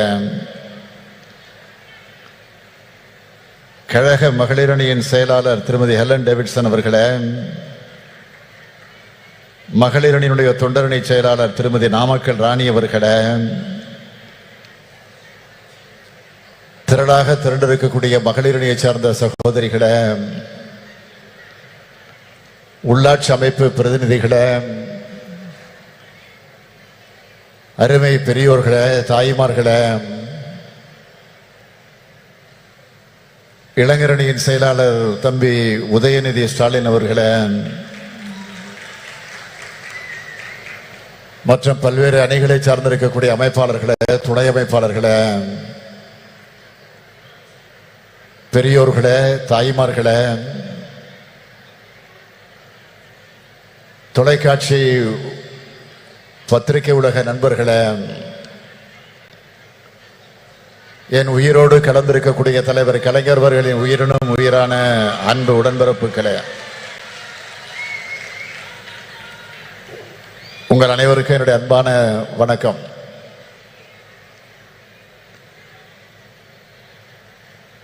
பெண்ணினத்தின் எழுச்சியின் அடையாளமாக இந்த மாநாட்டை ஒரு மாநில மாநாடு போல் ஏற்பாடு செய்து இதை எழுச்சியோடு நடத்தி கொண்டிருக்கிறார் நம்முடைய தங்கை கனிமொழி அவர்கள். அவர் கர்ஜனை மொழியாக, கனல் மொழியாக இப்போது நாடாளுமன்றத்திலே முழங்கி வருவதை பார்க்கும்போது கழக தலைவராக மட்டுமல்ல, அண்ணனாகவும் இருந்து நான் மிகுந்த பெருமைப்படுகிறேன். இந்த மகளிர் உரிமை மாநாட்டை தடையின்றி ஓடக்கூடிய மாரத்தான் ஓட்டம் போல நம்முடைய மாசு அவர்கள் இதை துணை நின்று ஏற்பாடு செய்திருக்கிறார். அவர் மட்டுமல்ல, நம்முடைய அமைச்சர் செயல் வீரர் தாமு அன்பரசன் அவர்களும் துணை நின்று தன்னுடைய கடமையை நிறைவேற்றி தந்திருக்கிறார். அதற்காக நான் முதலில் அவர்களை எல்லாம் வாழ்த்துகிறேன். மகளிரணியின் செயலாளர் எலன் டேவிட்சன், மகளிர் தொண்டரணியின் செயலாளர் நாமக்கல் ராணி உள்ளிட்ட மகளிரணி நிர்வாகிகள் அனைவருக்கும் என்னுடைய வாழ்த்துக்களை தெரிவித்துக் கொள்கிறேன். காஷ்மீர் முதல் கன்னியாகுமரி வரை இருக்கக்கூடிய பெரும்பாலான மாநிலத்தை சார்ந்திருக்கக்கூடிய பெண் தலைவர்களை அழைத்து வந்து ஏற்றத்தோடு ஏற்பாடு செய்திருக்கக்கூடிய இந்த மாநாடு இது தமிழ்நாட்டினுடைய பெண்கள் மாநாடாக மட்டுமல்ல, இந்தியாவினுடைய பெண்கள் மாநாடாகவும் நடைபெற்றிருக்கிறது என்பதை நான் பெருமையோடு பதிவு செய்து கொள்ள விரும்புகிறேன். இதுவரை சென்னை சங்கமம் நடத்தி காட்டிய தங்கை கனிமொழி அவர்கள் இப்பொழுது இந்திய சங்கமத்தை நடத்தி காட்டியிருக்கிறார். இதுதான் வித்தியாசம். இதற்கெல்லாம் மகுடம் வைத்தார் போல் அன்னை சோனியா காந்தி அவர்கள் இந்த நிகழ்ச்சிக்கு வருகை தந்திருக்கிறார்கள். நேருவின் மகளே வருக, நிலையான ஆட்சி தருக. 1980ஆம் ஆண்டு தலைவர் கலைஞர் அவர்கள் அம்மையார் இந்திரா காந்தி அவர்களை அழைத்து வந்து அந்த வாசகத்தை சுட்டி காட்டி பெருமைப்படுத்தினார். 2024ஆம் ஆண்டில் இந்திராவின் மருமகளே வருக, இந்தியாவின் திருமகளை வெல்க என்று வரவேற்றார்கள். தலைவர் கலைஞர் அவர்கள் சொன்னதைப் போலவே 40லும் வென்றோம். அகில இந்திய அளவில் காங்கிரஸ் கூட்டணி மகத்தான வெற்றியை பெற்றது. அப்போது தனக்காக காத்திருந்த பிரதமர் பதவியை மறுத்து இந்திய அரசியல் வானில் ஒரு கம்பீர பெண்மணி என நின்றவர் அன்னை சோனியா காந்தி அவர்கள். அப்போது அன்னை சோனியா காந்தி அவர்கள் தான் ஆட்சிக்கு தலைமை வகித்து பிரதமராக வேண்டும் என்று தலைவர் கலைஞர் அவர்கள் முன்மொழிந்தார்கள். அது வரலாறு. When தலைவர் கலைஞர் left us to his resting place, Madam Sonia Gandhi sent a letter. She wrote for me, Kalangar's loss is very personal. He always showed me great kindness and consideration which I can never forget. He was like a father figure to me. சொன்னார், எழுதினார். அத்தகைய ஆழமான குடும்ப பாச நட்பை கொண்டவர் அன்னை சோனியா காந்தி அவர்கள். அவரும் இளம் அரசியல் ஆளுமையாக மிளிர்ந்து கொண்டிருக்கக்கூடிய அருமை சகோதரி பிரியாங்கா காந்தி அவர்களும் இங்கு வந்திருப்பது நமக்கெல்லாம் மகிழ்ச்சி அளிக்கிறது. தன்னகரில்லா மெஹபூபா முஃப்தி அவர்கள் ஒரு மாநிலத்தினுடைய முன்னாள் முதலமைச்சர். சுப்ரியா சோலை எழுந்தாலே நாடாளுமன்றத்தில் பாஜகவினர் அஞ்சி நடுங்குவார்கள். பார்க்கிறது தான் இப்படி இருக்கிறார். ஒரு பீகாரில் இருந்து அருமை நண்பர் நிதிஷ்குமாரின் குரலை எதிரொலிக்க லெஷி சிங் வந்திருக்கிறார். டெல்லி முதலமைச்சர் அரவிந்த் கெஜ்ரிவால் எண்ணத்தை சொல்வதற்காக டெல்லி சட்டப்பேரவையுடைய துணைத் தலைவர் ராக்கி பிட்லன் வந்திருக்கிறார். சமாஜ்வாதி கட்சியினுடைய நாடாளுமன்ற உறுப்பினரும் அருமை நண்பர் அகிலேஷ் யாதவருடைய அருமை மனைவியுமான டிம்பிள் யாதவ் அவர்கள் வந்திருக்கிறார்கள். அந்த கட்சியினுடைய மகளிரணியின் தேசிய தலைவர் ஜூயி சிங் வருகை தந்திருக்கிறார். மேற்கு வங்கத்தினுடைய பெண் சிங்கம் மமதா பானர்ஜியுடைய பிரதிநிதியாக சுஷ்மிதா தேவ் வருகை தந்துள்ளார். இடதுசாரி இயக்கங்களின் பிரதிநிதிகளாக சுபாஷினி அலியும் ஆனி ராஜாவும் இடம்பெற்றிருக்கிறார்கள். ஆக இந்த மேடையே இந்தியா கூட்டணியாக காட்சியளித்துக் கொண்டிருக்கிறது. I would like to request all the leaders present on the dais. The BJP can be defeated only through unity. Tamil Nadu has shown this since the 2019 elections. A united alliance like one in Tamil Nadu should be formed in every state across India. If the anti-BJP parties can unite and rise above the minor differences, we can surely defeat the BJP, which is against the interest of the people of India. I urge our sisters present here to relay this message to their party leaders. Bharatiya Janata கட்சியை தோற்கடிப்பது என்பது இந்தியாவில் இயங்கக்கூடிய அனைத்து ஜனநாயக கட்சியுடைய வரலாற்று கடமை. மகளிர் உரிமையை காப்பதற்காக இந்த மாநாடை கூட்டியிருக்கிறார் நம்முடைய கனிமொழி அவர்கள். மகளிர் உரிமை மட்டுமா? பாஜக ஆட்சியில் அனைத்து மக்களது உரிமைகளும் பறிக்கப்பட்டிருக்கிறது.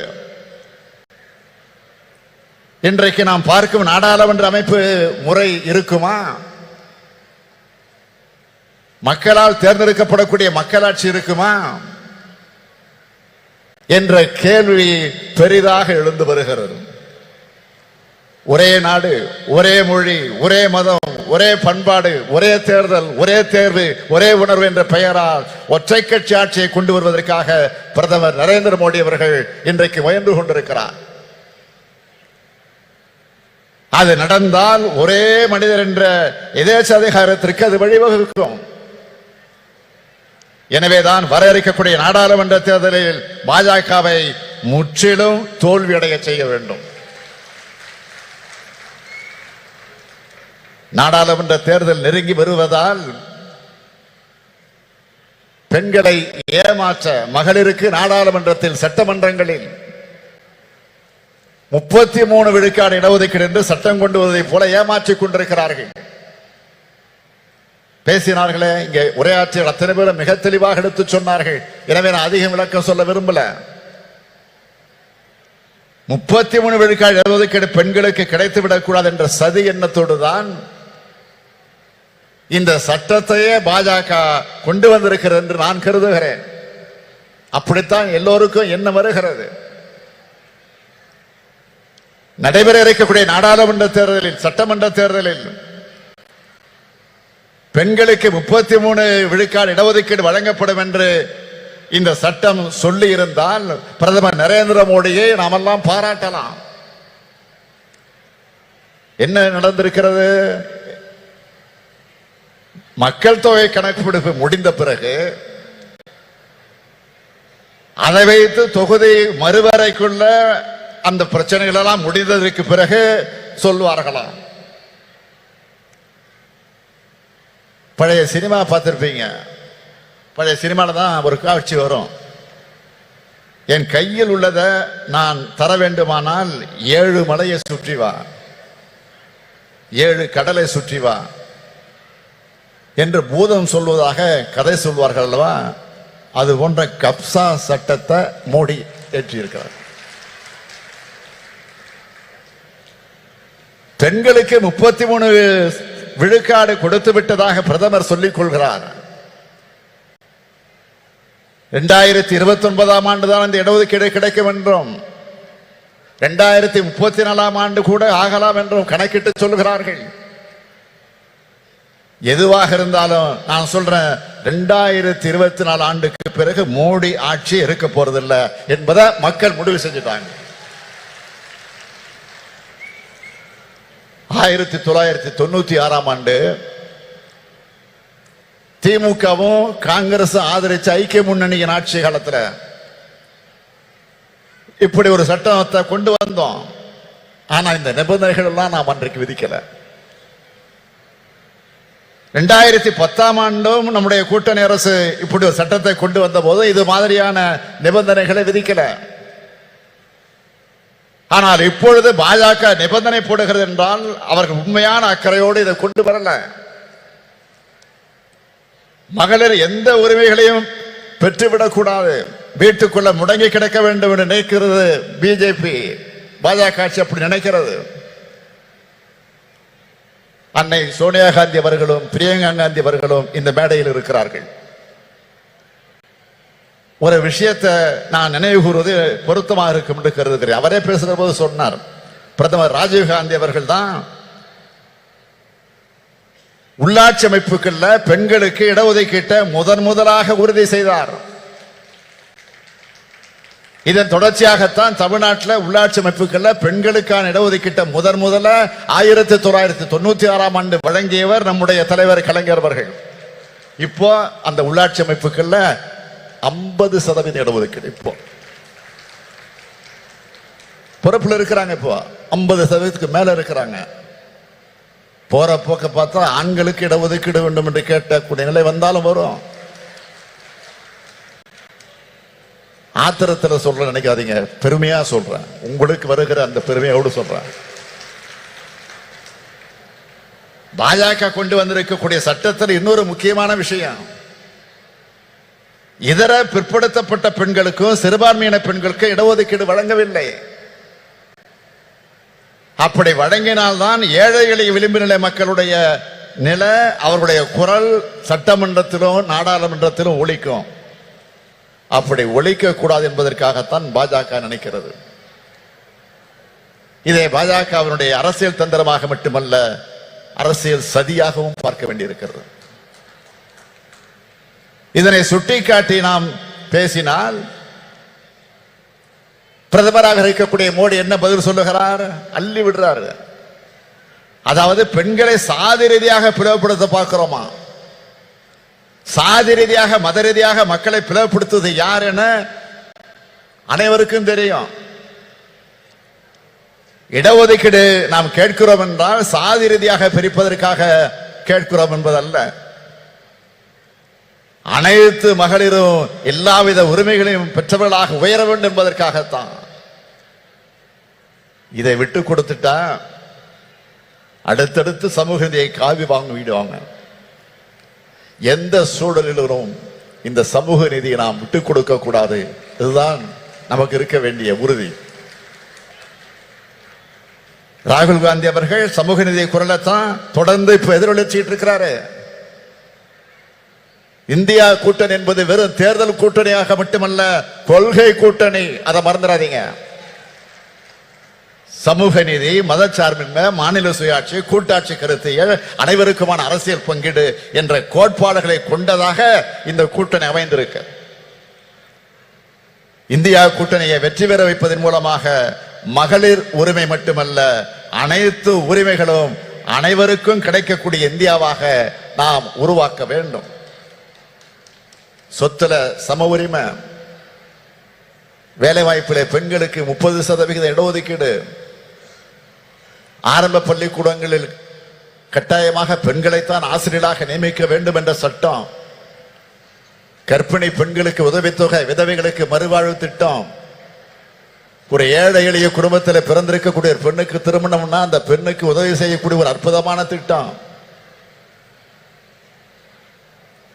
இப்போ மகளிர் உரிமை தொகை போன மாசம் 15 செப்டம்பர் 14 நைட்டே போய் சேர்ந்துருச்சு. இந்த மாசம் 15 வரப்போகுது, 14 நைட்டே வந்து சேரப்போகுது. ஆக மாதம் 1000 ரூபாய் உதவித்தொகை இல்ல, பெண்களே உங்களுக்கு இருக்கக்கூடிய உரிமை தொகை, அதை மறந்துடாதீங்க. பேருந்துகள்ல விடியல் பயணம், பெண் அர்ச்சகர்கள், ஓதுவார்கள் நியமனம், இப்படி தமிழ்நாட்டு பெண்களுக்கு பல்வேறு திட்டங்களை நாம் செயல்படுத்தி காட்டுகிறோம்னா இதுதான் திராவிட மாடல் ஆட்சியுடைய கொள்கைகள். இந்தியா முழுமைக்கும் பரவும் மகளிர் உரிமை பெற்ற நாளாக நிச்சயம் அமையும். அதற்கான அடித்தளத்தை உருவாக்கக்கூடிய இந்த மாநாட்டை நடத்தி காட்டியிருக்கக்கூடிய என்னுடைய அருமை தங்கை கனிமொழிக்கும் அவருக்கு துணைன்ற மகளிரணிக்கும் என்னுடைய வாழ்த்துக்கள், பாராட்டுக்கள். வாழ்க வாழ்க இந்தியா, வாழ்க இந்தியா கூட்டணி வெல்க. நன்றி, விடைபெறுகிறேன். வணக்கம். வரலாற்று மாநாடான மகளிர் உரிமை மாநாட்டில் தலைமையுரையாற்றிமைக்கு மாண்புமிகு தமிழ்நாடு முதலமைச்சர் அவர்களுக்கு மனமார்ந்த நன்றியினை தெரிவித்துக் கொள்கிறோம். திராவிட முன்னேற்ற கழக மகளிர் தொண்டர் அணி செயலாளர் திருமிகு நாமக்கல் ராணி அவர்களை நன்றியுரையாற்ற அன்புடன் அழைக்கிறோம். தமிழினத்தின் ஒப்பற்ற தலைவர் கலைஞர் அவர்களின் 100ஆண்டு விழாவை முன்னிட்டு மகளிரணி நடத்தும் மகளிர் உரிமை மாநாட்டிற்கு வரவேற்புரையாற்றிய மகளிரணி செயலாளர் ஹெலன் டேவிட்டன் அவர்களுக்கும் அண்ணா பிறந்த நாள் செப்டம்பர் 15ஆம் தேதியன்று கலைஞரின் உரிமை தொகை ரூபாய் 1000 மட்டும் வழங்கியது மட்டுமல்லாமல், வாருங்கள் உங்களுக்கான உரிமை மாநாடு என்று மாநாட்டிற்கு நம்மளையெல்லாம் இங்கு அழைத்து விழா பேருரையாற்றிய கழக தலைவர் தமிழக முதல்வர் தளபதியார் அவர்களுக்கும் மகளிரணியின் சார்பாக நன்றி கலந்த வணக்கத்தை தெரிவித்துக் கொண்டு, இந்திய கூட்டணி பெண் தலைவர்களை அழைத்து மிக சிறப்பான மாநாட்டை ஏற்பாடு செய்து முன்னிலை வகிக்கும் கழகத்தின் துணை பொதுச் செயலாளர் அன்பு அக்கா கனிமொழி எம்பி அவர்களுக்கும் மகளிரணியின் சார்பாக நன்றி கலந்த வணக்கத்தை தெரிவித்துக் கொண்டு மாநாட்டு விழா பேருரையாற்றிய அகில இந்திய காங்கிரஸ் கட்சியின் மூத்த தலைவர் திருமதி சோனியா காந்தி அம்மையார் அவர்களுக்கும் நெஞ்சார்ந்த மகளிரணியின் சார்பாக நன்றி கலந்த வணக்கத்தை தெரிவித்துக் கொண்டு இந்த கூட்டத்தில் கலந்து கொண்டுள்ள இந்திய கூட்டணி பெண் தலைவர்கள் அனைவருக்கும் மகளிரணியின் சார்பாக வணக்கத்தை மீண்டும் தெரிவித்துக் கொண்டு கழகத்தின் பொதுச் செயலாளர், கழகத்தின் பொருளாளர், முதன்மை செயலாளர், துணை பொதுச் செயலாளர்கள், கழகத்தின் அமைச்சர் பெருமக்கள், சட்டமன்ற உறுப்பினர்கள் மற்றும் இந்த நிகழ்ச்சி சிறப்பாக ஏற்பாடு செய்த அமைச்சர் மா சுப்பிரமணியம் அவர்களுக்கும், தாமு அன்பரசு அவர்களுக்கும் மற்றும் சட்டமன்ற உறுப்பினர் அனைவருக்கும் மகளிரணியின் சார்பாக நன்றி கலந்த வணக்கத்தை தெரிவித்துக் கொள்கிறேன்.